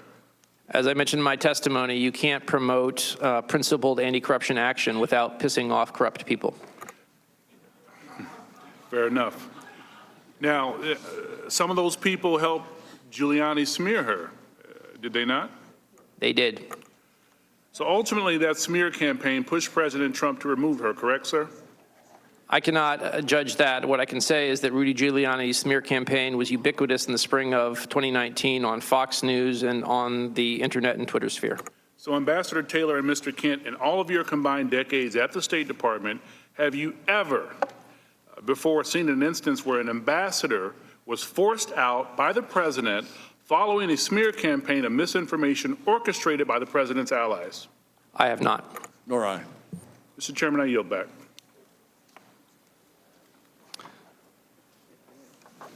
Dr. Wenstrup. Thank you, Mr. Chairman. Mr. Taylor, this should be easy because I'm going to use a lot of your words from the previous deposition as we go forward. In your deposition, you spoke of support for Ukraine and its relationship to the United States and how much you support that. In 2014, you, and I'm quoting this, urged Obama administration to provide lethal defensive weapons in order to deter further Russian aggression. Did the Obama administration provide lethal weapons? No, sir. They provided MREs and blankets and things like that. In your deposition, you also said President Obama's objection was because it might provoke the Russians. And in fact, you testified in your deposition that the Obama administration didn't have a good argument since Russia had already provoked and they have invaded Ukraine. Is that correct? That's correct, sir. It's a shame he didn't take the advice of a combat veteran like you, sir. Someone who understands what deterrence provides. Because a lot of Ukrainian lives could have been saved if he had taken your advice. In your deposition, you said, and I quote, you were happy with Trump administration's assistance. And it provided both lethal and financial aid, did it not? It did, sir. And you also stated that it was a substantial improvement. Is that correct? That's correct, sir. So now we're providing javelins, which kill Russian tanks. MREs and blankets do not do that. Today you said, I was beginning to fear that the long-standing U.S. policy